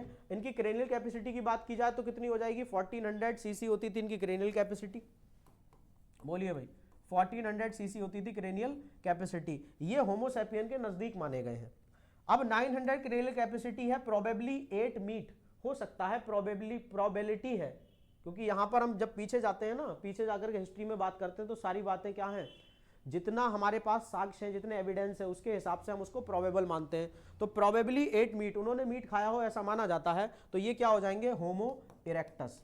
बोलो, होमो इरेक्टस। अब ये वाली जो टेबल पूरी हो गई, अगर आप इसकी रीडिंग ले लेते हैं जबरदस्त तरीके से एक, तो यहां से क्वेश्चन नहीं बचेगा इवोल्यूशन ऑफ मैन से। बोलो भाई, अगर समझ में आ रहा है तो स्क्रीनशॉट लेते चलिए, और आगे क्या करना है वो आप समझदार हैं। आने वाले जो पेपर हैं उनका जरूर ध्यान रखिएगा। हर एक संडे एक धमाका यहां पर हो रहा है। असल में मैं आपको बताऊं, धमाका एक नहीं हो रहा, धमाके हो रहे हैं 2, क्योंकि प्री बोर्ड जो चल रहे हैं ना बच्चा, वो क्लास 10th के भी हमारे यहाँ चल रहे हैं, स्टार्ट हो रखे हैं, और 12th के भी हो रखे हैं।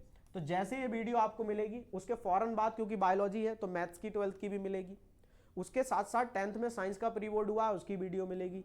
तो अब ये वीडियो अगर कॉन्टिन्यूअस चाहिए तो आप जानते हैं कैसे आएंगी, सब्सक्राइब करके बेल आइकन हिट करेंगे तो नोटिफिकेशन में पता चलता रहेगा, आपका काम इजी हो जाएगा, याद भी रहेगा, है ना, कि भाई चलो वहां पे चल के जो है ये वीडियो आ गई है, देखना है, इंपॉर्टेंट है। क्वेश्चन नंबर 26, टोटल क्वेश्चन 33 है, 26 पे आ गए हैं, एकदम एनर्जी भरपूर है हमारे पास, खत्म कर देंगे, घंटा भर का काम किया है हमने। Human insulin can be produced by the bacterial cell using biotechnology, बिल्कुल सही बात है। उसको क्या कहते हैं, उसको क्या कहते हैं, यूमिलिन, यूमिलिन है जी। What are the steps involved in extracting and combining the polypeptide from bacterial cell to create human insulin? List any two application of the recombinant DNA technology, each in medical diagnosis and agriculture. तो इतना part तो अलग है मेरे लाल, ये देखो ध्यान से, इतना पार्ट तो अलग है और बाकी पार्ट जो है वो किसके लिए है, इंसुलिन के लिए है। बाकी पार्ट किसके लिए है, इंसुलिन के लिए है। देखिए जरा इसका डिटेल मैं आपके लिए सॉल्यूशन लेकर के आया हूं, इसको पढ़ें जरा एक बार, इसको पढ़ेंगे तो फीलिंग आएगा, और फीलिंग आएगा तो मजा आएगा। इधर देखिए, transgenic bacteria have been produced that translate the constituting polypeptide chain of human insulin. आप जानते हैं इंसुलिन में 3 चेन होती है, ए बी सी। सी का काम होता है ए और बी को कनेक्ट करना, है ना, डाइसल्फाइड बॉन्ड प्रेजेंट होते हैं इनके बीच में। जो मैच्योर इंसुलिन होती है उसमें सी नहीं होती है, और जो इमैच्योर इंसुलिन होगी उसमें सी पॉलीपेप्टाइड चेन प्रेजेंट होगी। ये प्यारी प्यारी बातें आपने पढ़ी हैं, बायोटेक्नोलॉजी का क्वेश्चन है ये। These polypeptide can be extracted from the bacterial cell combined by the disulfide bond। तो कई बार बॉन्ड भी पूछ लिए जाते हैं, डाइसल्फाइड बॉन्ड होते हैं चैन के बीच में। In human insulin is produced as a prohormone। पहले कैसे प्रोड्यूस होता है, प्रोहार्मोन, with 3 polypeptide chain A, B और C। After processing, प्रोसेस होने के बाद C polypeptide is removed and the mature insulin is formed when transgenic bacteria are used instead of producing extra stretch of C polypeptide, A and B polypeptide are formed। अब होता क्या है, naturally जो insulin है उसमें A, B, C 3 chain है। भाई body में इंसुलिन कम होने लगा, लोगों को डायबिटीज होने लगी। इली लिली नाम की कंपनी थी, इली लिली कंपनी थी, है जी, इली लिली कंपनी थी, इनने सबसे पहले इंसुलिन बनाई इन्होंने। उससे पहले क्या होता था, स्लाउटर्ड एनिमल जो होते थे, जो बूचड़ खाने में कटने जा रहे थे एनिमल, उनकी बॉडी से इंसुलिन निकाल लिया जाता था। अब वो इंसुलिन जब पेशेंट को दिया गया तो कई बार क्या हुआ, एलर्जिक रिएक्शन हो गए। उस एलर्जिक रिएक्शन की वजह से कंपनी ने क्या किया, बायोटेक्नोलॉजी को यूज करके इंसुलिन बनाई। तो एक बात बताएं, जब मैं बैक्टीरिया को यूज करके बायोटेक्नोलॉजी से इंसुलिन बना रहा हूं तो मैं ए और बी चेन बनाता हूं, सिर्फ सी बनाता ही नहीं हूं जब उसकी जरूरत नहीं है, क्योंकि मैंने क्या कहा, मैच्योर इंसुलिन में सी वाली चेन नहीं होती है, तो हम सिर्फ ए और बी बनाते हैं, 2 अलग अलग वाइल में। जब किसी पर्सन को इंसुलिन देना होता है, दोनों वाइल मिक्स कर देते हैं, ए और बी, हमारे पास कंप्लीट इंसुलिन आ जाती है और उसके इंजेक्शन लगा दिया जाता है। अब आगे पढ़ेंगे, ये तो हो गया इंसुलिन का काम खत्म। दूसरा वाला पार्ट जो था, देख लो कहीं भूल गए हैं आप लोग, ये था list any 2 application of the recombinant DNA technology each in the medical diagnosis and agriculture. तो आपको एप्लीकेशन बतानी है, वो क्या है, 2 important applications of recombinant DNA technology are as follows. और वो कौन कौन सी है बेटा, और वो कौन कौन सी है मेरे लाल। Medical diagnosis used to detect HIV infection by using ELISA. ELISA एक टेक्निक होती है, एंजाइम लिंक्ड इम्यूनोसॉर्वेंट, ऐसे आपने पढ़ी है। एग्रीकल्चर में, agriculture, it is used in agriculture to produce genetically modified organism such as golden rice और BT cotton. तो एग्रीकल्चर में भी हमने रिकॉम्बिनेंट डीएनए टेक्नोलॉजी या आरडीएनए टेक्नोलॉजी से बहुत कुछ हासिल किया है। गोल्डन राइस आप जानते हैं कौन से विटामिन की कमी को पूरा कर देता है गोल्डन राइस। आपके लिए क्वेश्चन छोड़ के जा रहे हैं, कमेंट बॉक्स में लिखिएगा, जिससे हमें पता चले कि कितने लोगों ने वीडियो को यहाँ तक डेडिकेटेडली देखा है, क्योंकि जिसने यहाँ तक देखा है उसने आगे भी देखा है, और जिसने पूरा वीडियो देखा है फिर तो उसका मजा आ गया। आप समझ लीजिए प्री बोर्ड में उसके कम से कम 10 नंबर बढ़ गए एकदम से। आप आजमा के देखेंगे तो आप जरूर लिखिएगा कि गोल्डन राइस से कौन से विटामिन की डेफिशिएंसी यानी कमी पूरी हो जाती है। These are either nutritionally enrich और दी रेजिस्टेंट टू पेस्ट और वर्म। ये जो हम प्लांट बनाते हैं, या तो इनमें न्यूट्रिशन होता है, जैसे गोल्डन राइस में एक विटामिन एक्स्ट्रा होता है आप जानते हैं, या फिर ये पेस्ट रेजिस्टेंट होते हैं, जैसे बीटी कॉटन में बीटी क्या है, बैसिलस thuringiensis। तो ये इस वाले पेस्ट के लिए, इंसेक्ट के लिए क्या है, रेजिस्टेंट है। आगे चले, बोलिए भाई, या आप स्क्रीनशॉट लेना चाहते हैं फटाक से ले लो एकदम जिंगी जिंगी। क्वेश्चन नंबर 27 है ना, तो यहां से उल्टी गिनती शुरू हो गई है, अब 6 बचे हुए हैं। उसमें से कम करते चले जाइएगा। यहां आ जाओ क्या क्वेश्चन है, कह रहे हैं a newly married couple was afraid of using contraceptive and IUDs. अभी नई नई शादी हुई है, आप शादी का सीजन भी चल रहा, using contraceptive and IUDs intrauterine contraceptive devices, so they opted for natural method of contraception. ये कुछ बात बताई है इन्होंने बस। During our random counselling session the couple found that natural contraception is not reliable, instead they can use barrier contraceptive.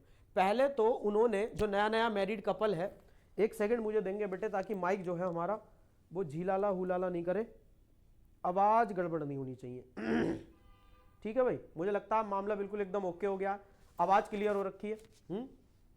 ठीक है, तो एक जो नया अभी न्यूली मैरिड कपल है वो ये सोच रहे हैं कि भैया कंट्रासेप्टिव के यूज को लेकर के ना उनके मन में डर था, तो उन्होंने क्या किया, उन्होंने नेचुरल मेथड यूज किया। जैसे लैक्टेशनल एमिनेरिया हो गया, वो तो खैर आगे की बात हो जाएगी, उससे पहले पीरियोडिक एब्सटिनेंस हो गया, आप जानते हैं ये बात। तो नेचुरल मेथड यूज करने के बाद अब उन्होंने क्या किया, रैंडम काउंसलिंग सेशन में वो गए, couple found that natural contraception is not reliable, reliable नहीं है जो नेचुरल कंट्रासेप्शन का मेथड हम यूज कर रहे हैं, instead they can use barrier contraceptive, natural contraceptive की जगह वो बैरियर कंट्रासेप्टिव यूज कर सकते हैं, ऐसा उन्हें लगा। ये थी कहानी।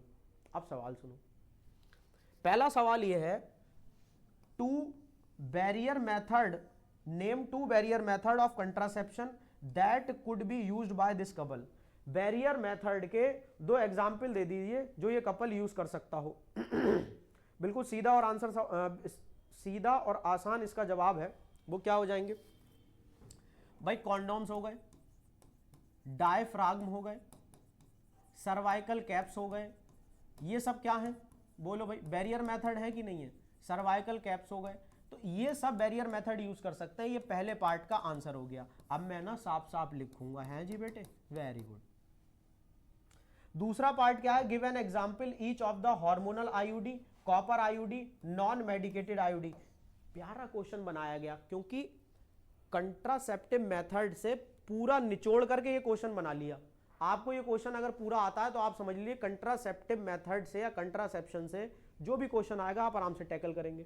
तो एग्जाम्पल हमको पता है पहले से, हार्मोनल आईयूडीज का एग्जाम्पल क्या हो जाता है, एक है LNG-20 और एक क्या होता है, प्रोगेस्टा शर्ट होता है तो यहां पे कौन सा कर लें, एक तो हार्मोनल, भैया हमको ऐसा लग रहा है कि गला जो है वो खराब हो रखा है। हार्मोनल में क्या क्या हो जाएगा बेटा, LNG-20 हो गया लाल, दूसरा क्या हो गया, प्रोगेस्टा शर्ट हो गया, बोलो भाई, ठीक है। अगला केस देखिए, इन्होंने क्या कहा था, कॉपर आईयूडीज भी बताइए। तो कॉपर आईयूडीज, ये पहला बिंदु, ये दूसरा बिंदु। कॉपर आईयूडीज का आप जानते हैं क्या है, कॉपर टी हो सकती है, कॉपर 7 भी होता है एक, तो CuT हो गया या Cu7 हो गया। और बताइए आगे क्या कर सकते हैं, non medicated IUD, non medicated IUD का एग्जाम्पल है लिप्स लूप। क्या हो जाएगा एग्जाम्पल बेटे इसका, लिप्स लूप। तो ये आपके सामने पूरी तरीके से हमने इसका क्या कर दिया, एकदम चीर फाड़ कर दी क्वेश्चन की। What does the contraceptive pill सहेली कंटेन, जो कंट्रासेप्टिव पिल सहेली है वो क्या कंटेन करती है, नॉन स्टेरॉयडल प्रिपरेशन कंटेन करती है। एक वर्ड में आंसर ये हुआ, यहां लिख रहे हैं, देखो भैया लल्ला बेटा देखो, non steroidal preparation, non steroidal preparation. और एक्स्ट्रा बात कर लें, आंसर तो यही हो गया, एक्स्ट्रा बात कर लेते हैं। एक्स्ट्रा बात क्या है भैया, ये एक्स्ट्रा बात ये है, वंस आ वीक पिल है, वंस आ वीक, हफ्ते में एक बार ली जाने वाली पिल। दूसरी बात कहां डेवलप हुई है, CDRI Lucknow, central drug research institute, है ना, लीस्ट साइड इफेक्ट है। ऐसी बहुत सारी बातें हैं जो आपने सहेली के बारे में पढ़ रखी है, ये कंट्रासेप्टिव पिल होती है। बोलो भाई, क्वेश्चन एकदम बढ़िया हो गया। आगे चले, question number 28, what is biopiracy, biopiracy state the initiative taken by the Indian Parliament against it, name any two techniques that serve the purpose of early, एक second, name any two techniques that serve the purpose of early diagnosis of some bacterial and viral human diseases। 2 part में question है। इसका मतलब ये है कि ये कितने कितने नंबर का हो गया, 1.5 का, 3 नंबर का लास्ट क्वेश्चन है ये। तो इसके जो आंसर है वो यहां देखेंगे, आराम से डिटेल आंसर है। देखिए पहला पार्ट ये रखा है, दूसरा ये रखा है। बायोपायरेसी क्या होती है? असल में किसी कंट्रीज के रिसोर्सेस को बिना कंपनसेशन दिए यूज करना। पायरेसी का मतलब होता है चोरी। तो अगर आप किसी भी कंट्री के रिसोर्सेस को बिना कंपनसेशन, बिना अथॉरिटी यूज कर रहे हैं, दिस इज कॉल्ड बायोपायरेसी। चोट्टा लोग होते हैं वो करते हैं। Biopiracy is an unauthorised use of biological resources by multinational और organisation without proper permission from the relevant authority और द पीपल कंसर्न। तो बिना प्रॉपर परमिशन के अगर वो यूज करते हैं, दिस इज कॉल्ड चोटागिरी यानी biopiracy. Indian parliament has recently pass the second amendment Indian patent bill. अब ये क्या होता है ना, ये जो डेवलप कंट्री जैसे अमेरिका वगैरह हो गए, अभी वो कौन से हैं, वो डोनाल्ड ट्रंप जो है वो जीत गए वहां से। डोनाल्ड ट्रंप, ये हास्य पद था, इसको गलत ना ले, हम उनका बेइज्जती नहीं कर रहे हैं। घबरा गए भैया, अमेरिका तुम समझ रहे हो, प्रेसिडेंट ऑफ अमेरिका, 2 गोली में एकदम सुला देंगे। इधर देखो सेकेंड अमेंडमेंट बिल। तो अमेरिका में क्या होता था, नीम को लेकर के, टर्मरिक को लेकर के कुछ भी प्रोडक्ट बनाया और पहुंच गए, आपने एनसीईआरटी में पढ़ा होगा, और वहां पे जाकर के अपने नाम पे पेटेंट करा लिया। अरे भाई, नीम और टर्मरिक का जन्म सिद्ध अधिकार है भारत के पास, आयुर्वेदा पूरा इसी पे तो भरा पड़ा है। अब किसी को वो दाने वाने हो जाते नहीं छोटे छोटे, आपको पता होगा, निक्की निक्की जो हो जाती हैं, नीम का पानी खौला दे, नहला दे, सब हट गया। हमसे तगड़ा पेटेंट है किसी के पास नीम टर्मरिक का, बताइए। लेकिन उन लोगों ने किया, दिस इज कॉल्ड बायोपायरेसी। तो इंडियन गवर्नमेंट ने इसके लिए भी क्या किया है, second amendment of Indian patent bill जो है उसको पास किया, which consider various issue related to the biopiracy, terms of patent, emergency provision, research development initiative. इन सारी चीजों पर हम अब कानूनी हक रखते हैं। अगला पार्ट जो था क्वेश्चन का वो समझो क्या था, name any 2 technique that serve the purpose of early diagnosis of some bacterial and viral human disease. हमें कोई 2 टेक्निक बता दीजिए तो हम बता देते हैं, सुन लो भैया। 2 technique that serve the purpose of early diagnosis of the some bacterial viral human disease are, एक तो पीसीआर पकड़ लो, पॉलीमरेज चेन रिएक्शन, और दूसरी है एलिजा। आपको पता है कोरोना में वो किसी को पकड़ लेते थे ना, बड़ी गाड़ी वाले को, तो वो कहता था आरटीपीसीआर करा के आए। किसी को घूमने जाता होता था तो क्या कहते थे, आरटीपीसीआर कराइए, उसकी रिपोर्ट देख करके हम आपको एंट्री देंगे। क्या था आरटीपीसीआर? जेई तो था, इससे कंफर्म हो जाता था कि तुमको कोरोना है कि नहीं। तो polymerase chain reaction, it is used to amplify and detect small amount of DNA और आरएनए। जरा सा भी आपके अंदर अगर कोई बैक्टीरिया या वायरस है तो उसको एम्पलीफाई करके, भले ही आप में सिम्टम ना हो, लेकिन अगर आपकी कुंदी खड़का दी है राजा ने, यानी वायरस ने या बैक्टीरिया ने, तो पीसीआर फौरन उसको डिटेक्ट कर लेगा। क्योंकि ये क्या करता है, जब आपका सीरम लिया जाता है उसमें बैक्टीरिया वायरस जो होते हैं ना, वो एम्पलीफाई करके दिखाता है। एम्पलीफाई समझ रहे हो, जूम करके, नंबर बढ़ा के। Elijah enzyme linked immunosorbent assay, it is a biochemical technique used to detect the presence of antibodies और the antigen in a sample. किसी सैंपल में एंटीजन या एंटीबॉडी को देख करके अगर हम पता करते हैं कि उसके अंदर इन्फेक्शन है या नहीं है, ऐसी टेक्निक को क्या कहते हैं, एलिजा कहते हैं। अब आगे चल रहे हैं भैया, सेक्शन नंबर डी। आप सब जानते हैं, ऊलाला case study. Case study questions की शुरुआत हो गई, केस स्टडी बेस। तो 2 ही क्वेश्चन आते हैं यहां पर, पहला देख लेते हैं। अ 35 year old man undergo a surgical procedure. 35 साल का ओल्ड मैन, जाती है ये, खैर छोड़ो। 35 साल old man, 35 year old man undergoes a surgical procedure that block gamete transport. Surgical procedure कर दिया है उसका, गैमीट ट्रांसपोर्ट ब्लॉक हो गए हैं। ही रिग्रेट हिज डिसीजन, अब उसे अपने डिसीजन पे पछतावा है। आप हंसिए मत, क्वेश्चन पे ध्यान दीजिए। उसको अपने डिसीजन पे पछतावा है कि ये क्या कर बैठे। ओनली आफ्टर 6 मंथ, मात्र 6 महीने बाद उसे अपने कर्म कांड पे पछतावा हो रहा है। Feeling he had not been adequately counselled, उसकी काउंसलिंग अच्छे से नहीं हुई थी, उससे गलती हो गई, उसे ऐसा लग रहा है। ये था केस। अब सुनिए, what procedure has been done to him. तो मुझे बताइए, सर्जिकल प्रोसीजर जो मेल में होता है उसको क्या कहते हैं मेरे लाल, वैसेक्टोमी। एक्सप्लेन करने को कह रहा है। तो वैसेक्टोमी में क्या होता है, वास डिफरेंस जो होती है, जो स्पर्म को कहां ले जाती है, जो स्पर्म को कहां ले जाती है, एपिडिडाइमिस से यानी टेस्टिस से लेकर यूरेथ्रा तक पास कराती है, उसको क्या कर देते हैं, कट करके टाई कर देते हैं इस टेक्निक में, इस सर्जिकल मेथड में। यही काम जब फीमेल में होता है तो उसको क्या कहते हैं, ट्यूबेक्टोमी कहते हैं। तो पहला पार्ट तो हो गया, 2 नंबर में बढ़िया से झमाझम लिखेंगे आप, या तो ये कर लो या एक और पार्ट है मेरे ख्याल से यहाँ पे और लगा हुआ है, ये है। Compare the surgical method of contraception with barrier method. तो बैरियर मेथड में और कंट्रासेप्शन में भाई बहुत फर्क है। बैरियर लाख गुना अच्छा है कंट्रासेप्शन से, क्योंकि ये सर्जिकल मेथड लिख लो या कंट्रासेप्शन लिख लो, सर्जिकल मेथड लिखो ना मास्टर। ओके ओके, ये रहा बेटा कंपैरिजन, फटाक से खींच लेते हैं, या ध्यान से देखना है। बैरियर मेथड में सबसे पहली बात, ये रिवर्सिबल होते हैं। रिवर्सिबल, आप एक बार यूज कर रहे हैं उसके बाद थ्रो कर दीजिए, आप पहले जैसे हो गए। ये क्या होते हैं? इरिवर्सिबल। एक बार अगर आपकी वो जो ट्यूब है वो कट गई बाज डिफरेंस, तो फिर मामला जो है इरिवर्सिबल हो जाएगा, यानी पलटना जरा मुश्किल हो जाता है, बहुत लेस चांसेस होते हैं, 1 इन अ मिलियन का केस है। तो बैरियर मेथड आपको एसटीडी से प्रोटेक्शन देते हैं, क्योंकि बॉडी डायरेक्ट कांटेक्ट में नहीं आती है, जेनाइटल ऑर्गन डायरेक्ट कांटेक्ट में नहीं आते हैं। सर्जिकल मेथड एसटीडी प्रोटेक्शन नहीं देता, एसटीडी प्रोटेक्शन भी यहां पर नहीं है। सिर्फ 2 पॉइंट को अगर आप पकड़ते हैं तब भी बहुत फायदा हो जाएगा। ये क्या है? परमानेंट मेथड है, इसमें एक बार जो हो गया तो हो गया। जैसे पीछे टेक्स्ट में क्या लिखा था? 35 year old man regretted his decision, regret हो जाता फिर। Is this process effective against STD? क्या सर्जिकल मेथड जो है वो एसटीडी के अगेंस्ट इफेक्टिव है? तो आंसर है नो, बिकॉज इन सर्जिकल या after surgical method, after surgical method no guarantee, इसमें ये गारंटी थोड़ी है सेक्सुअल कांटेक्ट नहीं होगा, जेनाइटल ऑर्गन क्लोज कांटेक्ट में नहीं आएंगे। No guarantee of genital organ to be in close contact. अगर आपको बात समझ में आ गई है, आप नोट्स अच्छे से रीड करते हैं जी, बढ़िया नोट्स रीड करते हैं, और आपने एनसीईआरटी रीडिंग अच्छे से करते हैं, तो आपको इंग्लिश लिखना खुद ब खुद आ जाएगी बेटा, कोई ज़रूरत नहीं है कहीं परेशान होने की। नोट्स को बार बार रीड करो। ये बहुत सारे बच्चों का सवाल रहता है, सर मेरे से इंग्लिश मेरी वीक है तो मैं लिख नहीं पाता हूँ। बेटा जी, आप जितना नोट्स को रीड करेंगे, बार बार लिख करके देखेंगे, तभी इंग्लिश इंप्रूव हो सकती है।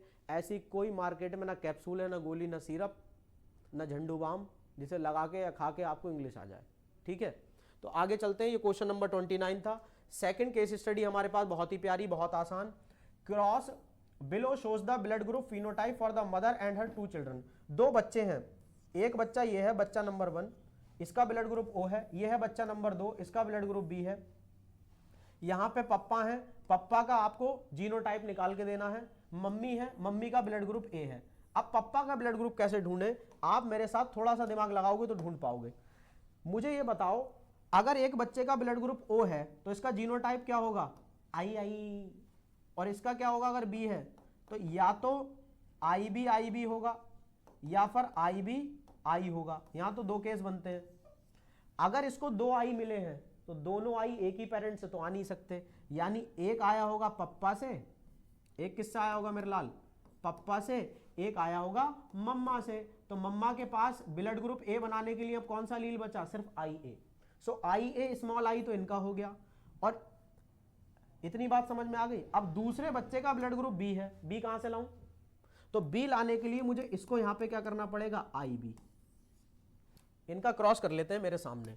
यहां पर IB लिख दिया हमने पप्पा का जीनोटाइप, और यहां पर हमने लिख दिया मम्मा का जीनोटाइप। IA और क्या है? Small I। तो IA IB, II।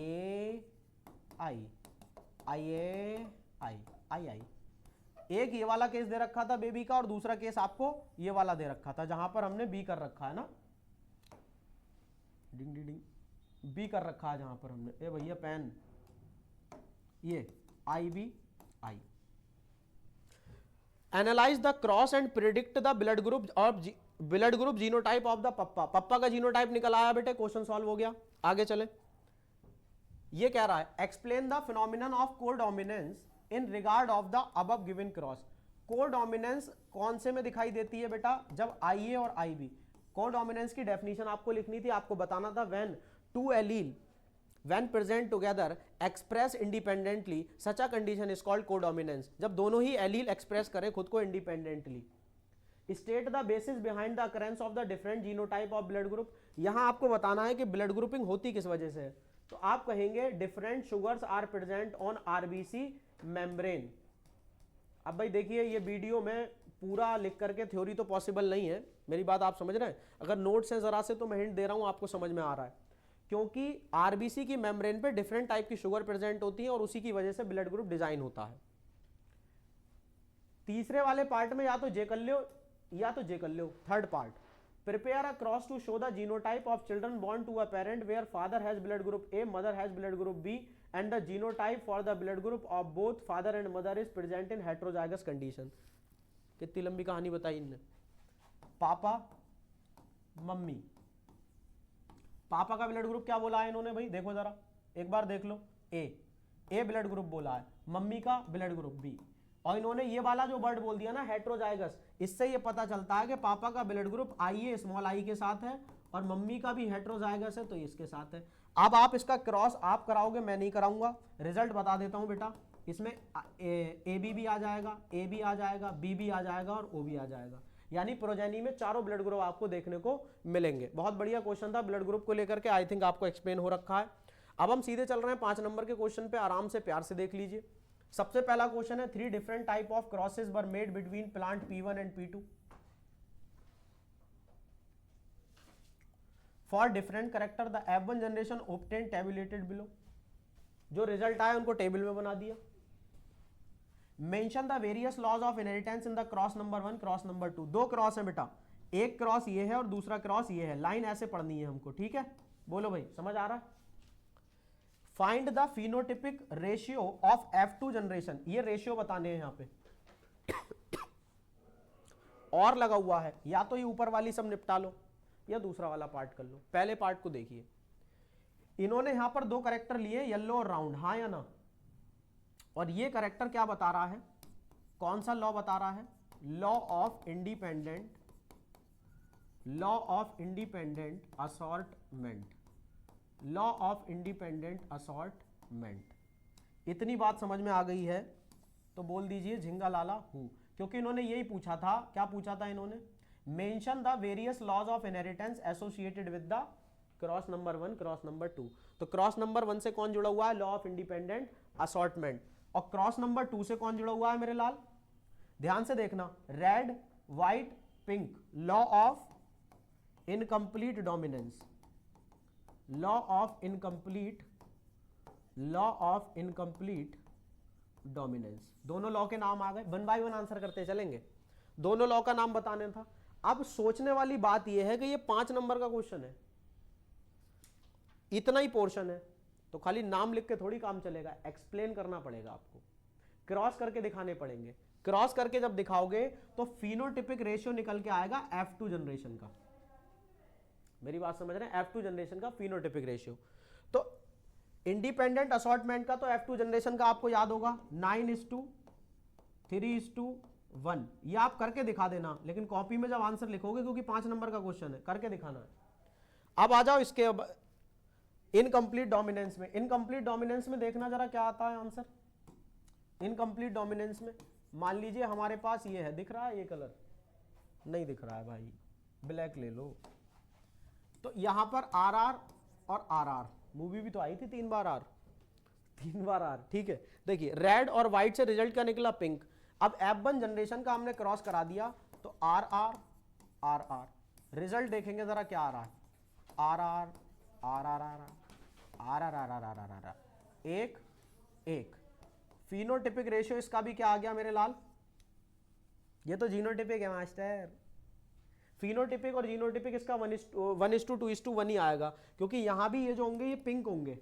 मेरी बात समझ रहे हैं। लॉ ऑफ इनकम्प्लीट डोमिनेंस में एक बार फिर से देख लो, जो कैपिटल R और स्मॉल r है वो पिंक होंगे, इसीलिए ये दोनों एक साथ आ गए पिंक वाले, ये आ गया रेड वाला और ये आ गया व्हाइट वाला। तो इसका रेशियो यहां पे लिख दें, अब बताओ इसका रेशियो लिख दें यहां पे 1:2:1। तो पूरी बात एक्सप्लेन अगर आप करेंगे तो 5 नंबर आपका झमाझम हो गया। अब दूसरा वाला पार्ट देखो, ये कह रहा है एक्सप्लेन द मेथोडोलॉजी, दिख रहा है, explain the methodology included the DNA fingerprinting, मतलब पूरी डीएनए फिंगरप्रिंटिंग की मेथड समझना चाहता है आपसे, और 2.5 मार्क्स में समझेगा, यानी 2.5 नंबर में। फिर लिखा है mention the cause of DNA polymorphism, दोनों बातों को पकड़ लेते हैं जरा।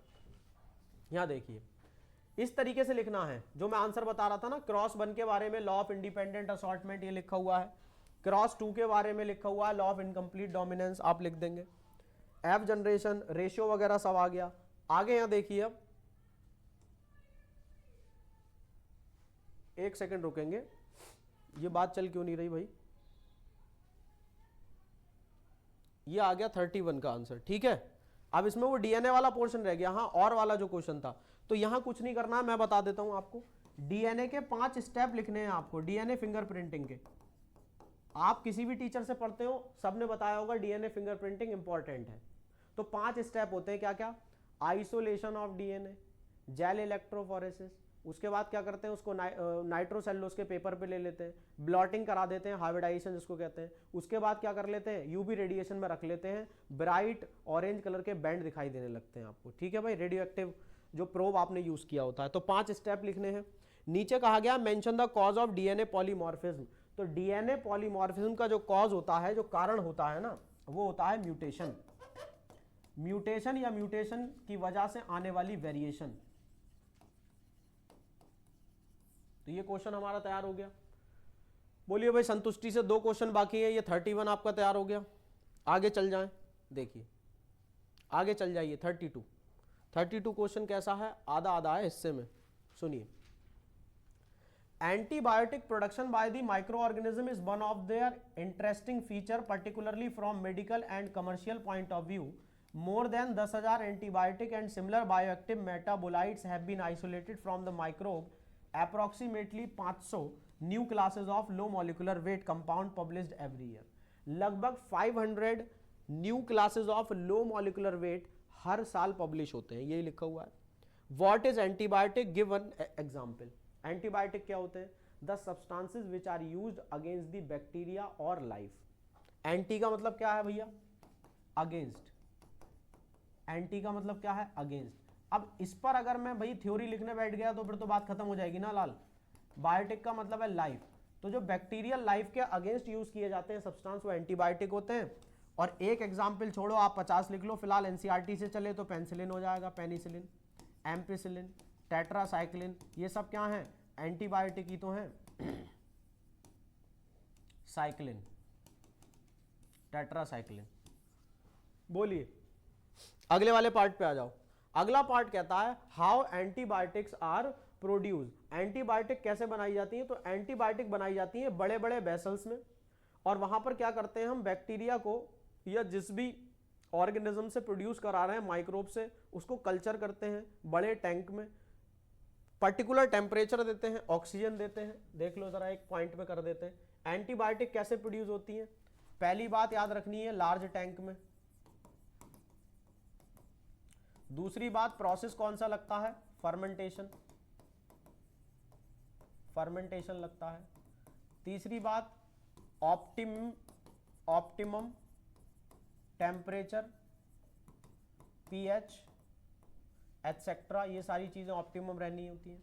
उसके बाद हम क्या करते हैं, जब बन जाता है after formation down stream processing करते हैं, यानी कि प्यूरिफिकेशन करते हैं उसका और सेपरेशन करते हैं। इस तरीके से एंटीबायोटिक प्रोड्यूस होती हैं। What is an issue with the over use of antibiotic. अगर कोई पर्सन या कोई सोसाइटी एंटीबायोटिक ज्यादा यूज करने लग जाए तो उसकी परेशानी क्या होगी, इशू क्या है उसमें। इशू ये है कि जब आप किसी भी बैक्टीरिया के अगेंस्ट एंटीबायोटिक यूज करेंगे और एक लिमिट से ज्यादा करेंगे, बिना मतलब के करेंगे, रॉन्ग पर्पस से करेंगे, तो वो पर्टिकुलर बैक्टीरिया रेजिस्टेंट हो जाएगा उस एंटीबायोटिक के लिए। उसके बाद आप कितनी भी डोज बढ़ा दीजिए, वो बैक्टीरिया ना तो किल होगा, कहने का मतलब है आप उसे कंट्रोल नहीं कर सकते। फिर जैसे मच्छर का केस आप आजकल आप देखते हैं मॉस्किटो का, पहले क्या होता था, कोई भी धुआं कर दो चले गए मॉस्किटो। फिर वो गुड नाइट नाम से कुछ आई थी रेड कलर की कॉइल, फिर वो ग्रीन हुई, फिर वो ब्लैक हुई, अब पता नहीं कौन सा कलर आएगा। तो हम ऐसा क्यों कर रहे हैं, हमें उसकी हार्डनेस लगातार बढ़ानी पड़ रही है, क्योंकि जो मॉस्किटो है वो उस पर्टिकुलर टेंडेंसी पे, पर्टिकुलर केमिकल के लिए एडिक्ट हो गया और खुद को इवॉल्व कर लिया उसने।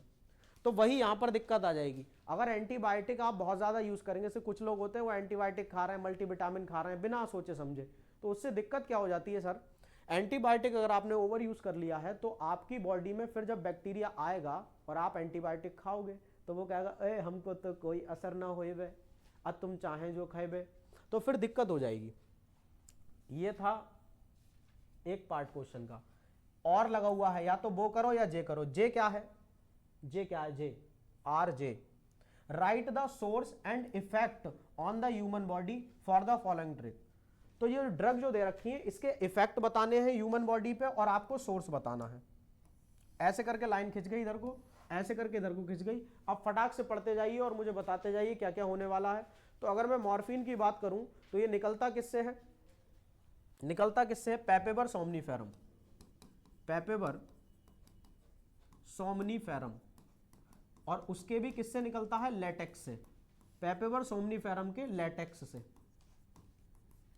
करता क्या है ये? ह्यूमन बॉडी पे कैसा इंपैक्ट करता है? डिप्रेसेंट की तरह काम करता है, डिप्रेसेंट की तरह। मॉर्फिन स्टिमुलेंट की तरह काम करता है। Slows down body temperature, body function, तो बॉडी फंक्शन को स्लो कर देता है। कोकीन किससे यूज होता है? कोकीन किससे ऑब्टेन होता है? ब्लू से लिख लेते हैं। कोकीन ऑब्टेन होता है एरिथ्रोक्सिलम, एरिथ्रोक्सिलम कोका, उसके इन्फ्लोरेसेंस से ऑब्टेन होता है। और कोकेन का काम क्या होता है? कोकेन व्हाइट कलर का पाउडर आप जानते हैं, अमॉर्फस पाउडर होता है। इसका काम है कि ये सेंस ऑफ यूफोरिया देता है, इंक्रीज्ड एनर्जी। स्टिमुलेंट का काम है इसका भी, सेंस ऑफ यूफोरिया। यानी इसके बाद क्या लगने लगता है पर्सन को? गली गली फूल खिले, बाग खिले, गुलशन बहारा और उसमें बैठा हूं मैं, ऐसी फीलिंग आएगी। Increased energy, energy level increase feel होगा उसको, इंक्रीज्ड एनर्जी फील होती है। लेकिन एक बात ध्यान रखना, अगर लिमिट बढ़ गई तो हेलुसिनेशन हो जाता है, यानी एक पापा खड़े हैं, 2-4 पापा दिखाई दे रहे हैं, आप समझ रहे हो, कलेश हो जाएगा। मैरिजुआना की बात करिए, मैरिजुआना, हशीश, चरस, गांजा एक ही ग्रुप के होते हैं।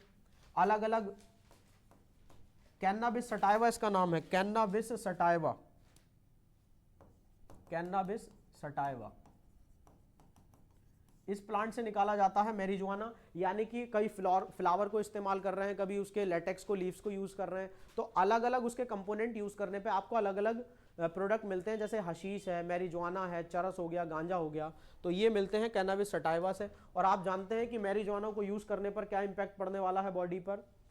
कार्डियोवैस्कुलर सिस्टम पर इफेक्ट पड़ता है। मैं यहां लिख देता हूं बेटा आपके लिए, कार्डियोवैस्कुलर सिस्टम, ये भी बहुत इंपॉर्टेंट है। क्या इंपॉर्टेंट है? जैसे हमने आपको वीडियो में, अगर आप यहां तक आए लगातार देख के, तो आपको पता है मैंने टॉपिक बताए हैं कि कौन से टॉपिक इंपॉर्टेंट है। तो वीडियो जरा ना तरीके से देख लो, अगर आगे पीछे करके आपने देखी, मुझे लगता है फायदा ही हो जाएगा। तो मैंने एक टॉपिक ये भी बताया था, एवोल्यूशन ऑफ मैन, 4 नंबर आ रखे हैं इसी पेपर में। अब यहाँ देख लीजिए आप, 5 नंबर का क्वेश्चन बन रहा है किससे? सिर्फ ड्रग वाले पोर्शन से। तो बड़ा इंपॉर्टेंट है, क्योंकि सीबीएसई ये मानती है यंगस्टर में जिस तरीके से लेकर के ड्रग को या तो क्रेज कह सकते हो या एक बैड हैबिट कह सकते हो, तो वो आपको पढ़ाने की कोशिश कर रही है। तो ये ड्रग वाला जो पोर्शन है, ड्रग एंड अल्कोहल अब्यूज, यहाँ से क्वेश्चन बनेगा और अच्छा क्वेश्चन बनेगा। तो ये हो गई बात खत्म। अब आगे चलें, बोलो भाई, आगे चलते हैं जरा। वो क्या है? Name the drug use for helping patient to cope up with the mental illness and the depression but often misused. Mental illness और डिप्रेशन से बाहर आने के लिए पेशेंट को हेल्प करने के लिए ड्रग दी जाती है, लेकिन कुछ लोग जो हैं उसको मिसयूज कर रहे हैं। जैसे क्या हो गया? बारबिटरेट्स हो गए। बारबिटरेट्स बहुत बढ़िया क्लास है ये, और बड़ी भी है, बारबिटरेट्स। इसका एक तो ये वाला नाम हो जाएगा, बाकी एक क्या हो जाएगा इसका एग्जाम्पल होता है एक एलएडी करके होता है, lysergic acid diethyl amides, LAD। Full form लिख दें क्या आपके लिए? आपने अब तक LSD सुना होगा, है? बच्चे तेज हो रहे हैं। LSD, देखो भैया, LAD की फुल फॉर्म देख लीजिए यहाँ पे, लाइजर्जिक एसिड डाइएथाइल अमाइड्स। तो ये जो 2 ग्रुप हैं ये यूज होते हैं, और भी ग्रुप हैं जो यूज किए जाते हैं पेशेंट की इलनेस को ठीक करने के लिए, उसके डिप्रेशन को। आगे चल रहे हैं। How does moderate and high doses of cocaine affect the human body? या कोकेन लिखा हुआ है, मिस हो गया। तो कोकेन का अगर आप मॉडरेट लेवल यूज करते हैं तो वो कैसे इंपैक्ट डालेगा? यहाँ लिखा है देखो, यूफोरिया की सेंस आएगी, इंक्रीज्ड एनर्जी। लेकिन अगर आपने डोज बढ़ा दी तो बेटे आपको हो जाएगा, यहां लिख रहे हैं हैलुसिनेशन, यानी वही जो हमने बताया, पर्सन घर पहुंचा, पापा एक थे और दिख रहे हैं 4। हैलुसिनेशन का मतलब है कि जो चीजें नहीं भी होती हैं वो भी दिखाई देनी शुरू हो जाती हैं। तो हैलुसिनेशन में आपको बिलर दिखता है और कैरेक्टर जो है कई बार ज्यादा दिखने लगते हैं, एक पापा के 4 पापा। लास्ट क्वेश्चन पे आ गए हैं। जिन लोगों ने पूरा वीडियो ध्यान से मजेदार तरीके से देखा है वो अब जानते हैं कि उनका कॉन्फिडेंस बायो में काफी बढ़ गया है। सभी सब्जेक्ट में ऐसे ही होने वाला है, क्योंकि हर संडे ये काम चलता रहेगा, वीडियोस लगातार आएंगी आपके पास। आपको क्या करना है, जो आपको वीडियो मिले ये मुझे बताने की जरूरत नहीं है, आप पढ़े लिखे हैं, फिर भी मैं बता देता हूँ, हैं सब्सक्राइब कर लें, बेल आइकन हिट कर लें। भैया जो वीडियो आए आप देखते जाइए, कॉन्फिडेंस बढ़ाइए, बार बार रिपीट करके देखो वीडियो। अगर आपने आज 1 घंटे में देखी है या सवा घंटे में देखी है, तो अगली बार क्या करिए, इसको 1.5x कर लीजिए। इससे क्या होगा कि वो कंसेप्ट ना तेजी से अब दिमाग में जाएगा। प्री बोर्ड कल है मान लीजिए स्कूल का, 1-2 दिन पहले देखो, आप देखेंगे डायरेक्ट क्वेश्चन आ रहे हैं। क्योंकि हम लोग जो पेपर डिजाइन करते हैं ना, वो डायरेक्ट क्वेश्चन आपको बोर्ड में भी देखने को मिलते हैं। अब इस वीडियो पे भी ना वो सो कॉल्ड यूट्यूबर वो करेंगे कमेंट, आपका तो आ ही जाएगा क्वेश्चन, और जब आ जाएगा फिर उनको बताएंगे हम कि आया कि नहीं आया। चलिए खैर कोई बात नहीं, आखिरी क्वेश्चन है, किसी से क्या ही लड़ाई झगड़ा करना है भाई, आओ। तो इसमें लिखा है भैया, trace the event of the implantation of the zygote in uterus. बस इतना ही 5 नंबर में, यानी आपको डायग्रामेटिक रिप्रेजेंटेशन के साथ बड़ी इज्जत से आंसर लिखना पड़ेगा। ये लिखा आंसर, देखो हम दिखाते हैं, ये पूरा स्टेप बाय स्टेप एक्सप्लेन कर दो आप, है ना, कैसे कैसे होता है यूट्रस में इम्प्लांटेशन। एक बार पढ़ देते हैं आपके लिए। Implantation of zygote in uterus occur in the following step. पहले माइटोटिक डिवीजन होगा जायगोट के अंदर, जिसको क्लीवेज कहते हैं, और जायगोट मूव करना शुरू कर देगा यूट्रस की तरफ, यूट्रस की तरफ आना शुरू कर देगा, और ओविडक्ट के कौन से हिस्से पर आ जाएगा, स्थमस पे। आप जानते हैं 3 हिस्से होते हैं, इन्फंडिबुलम, एम्पुला और स्थमस। आगे चलिए, उसके बाद 2 cell, 4 cell, 8 cell, 16 cell, 32 cell, और उन सेल का नाम है ब्लास्टोमियर, ये बनना शुरू होंगे। Embryo with 8 to 16 blastomere is called morula, और 16 to 32 को क्या कहते हैं, ब्लास्ट्यूला। तो morula continues to divide and transform into blastocyst, blastocyst में कन्वर्ट हो जाता है। ब्लास्टोसिस्ट की पहचान क्या होती है बेटा, इसमें 2 चीजें दिखती हैं, एक तो ट्रोफोब्लास्ट दिखता है, एक इनर सेल मास दिखता है। Blastomere in the blastocyst are arrange in an outer layer called trophoblast. देखो आउटर लेयर, यही वो लेयर है जो यूट्राइन टिश्यूज के साथ मिलकर के इम्प्लांट करती है, या फिर मैं कहूं एम्बेडेशन में मदद करती है, क्योंकि ये जो हमारा एम्ब्रियो बन चुका है ये यूट्रस की दीवार में एम्बेड जो होता है वो इसी की हेल्प से होता है, लेयर से। एक होता है inner group of cell attach to the trophoblast constitute the inner cell mass. Trophoblast layer get attach to the endometrium and the inner cell mass get differentiated to form embryo. तो trophoblast क्या करेगा, help in the attachment, और inner cell mass क्या करेगा, बाकी का जो हमारा एम्ब्रियो है उसको प्रोड्यूस करने में मदद करेगा।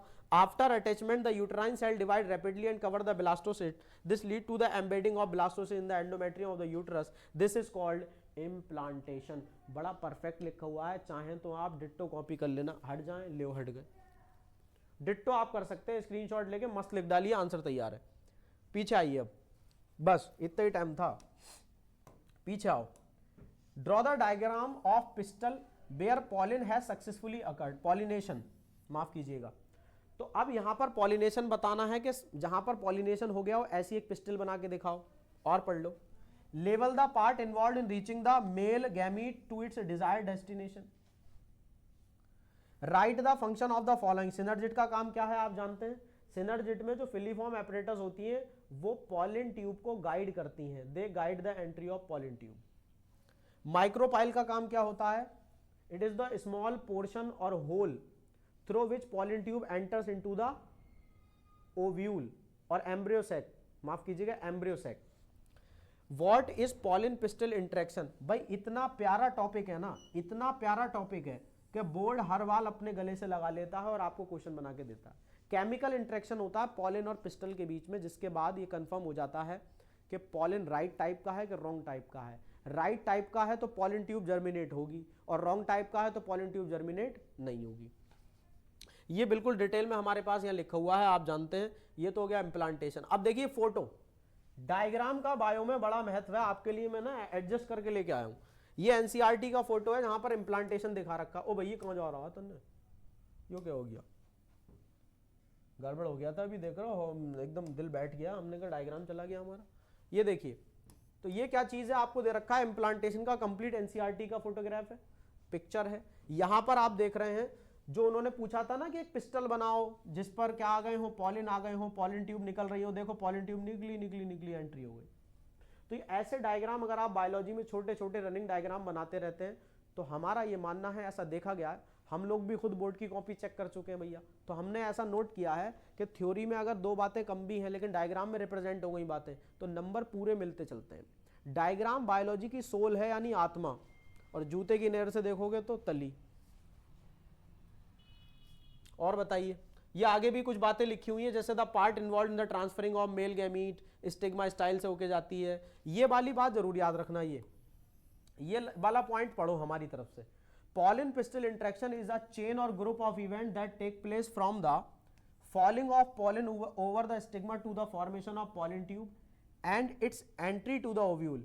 It is mediated by the chemical components. तो केमिकल कंपोनेंट का केमिकल एक्सचेंज का जो प्रोसेस है, जिसके बाद काम की बात बताऊं, आलू का पॉलिन ग्रेन अगर बैगन के स्टिग्मा पे गिर गया तो जर्मिनेट नहीं करेगा। इस बात की गारंटी कौन लेता है? पॉलिन पिस्टल इंटरेक्शन, क्योंकि वो आलू के यानी पोटैटो के पॉलिन को ब्रिंजल का स्टिग्मा रिजेक्ट कर देता है। ये आपके लिए तो बहुत शानदार चीज है। तो ऐसी ही बढ़िया बढ़िया वीडियो आपके लिए आती रहे। अगर आप चाहते हैं कि किसी टॉपिक पे बढ़िया जो है कुछ एक्सप्लेन करना चाहिए तो आप कमेंट बॉक्स में लिखिए, और हम पूरी कोशिश करेंगे कि आपके साथ अब लगे रहें। बहुत समय है, पेशेंस के साथ रहिए, जो कह रहे हैं वो सुनते चलिए। आपका बहुत अच्छा बोर्ड एग्जामिनेशन हो जाएगा। हम दुआ भी करेंगे, लेकिन मेहनत जब तक आप नहीं करेंगे दुआ काम नहीं करेगी। बाकी फिर से दोबारा से मिलना होगा, बाकी जो सर हैं वो आपके लिए बढ़िया बढ़िया चीज़ें ला रहे हैं, मैं भी वापस मिलूंगा आपसे। तब तक के लिए नमस्कार।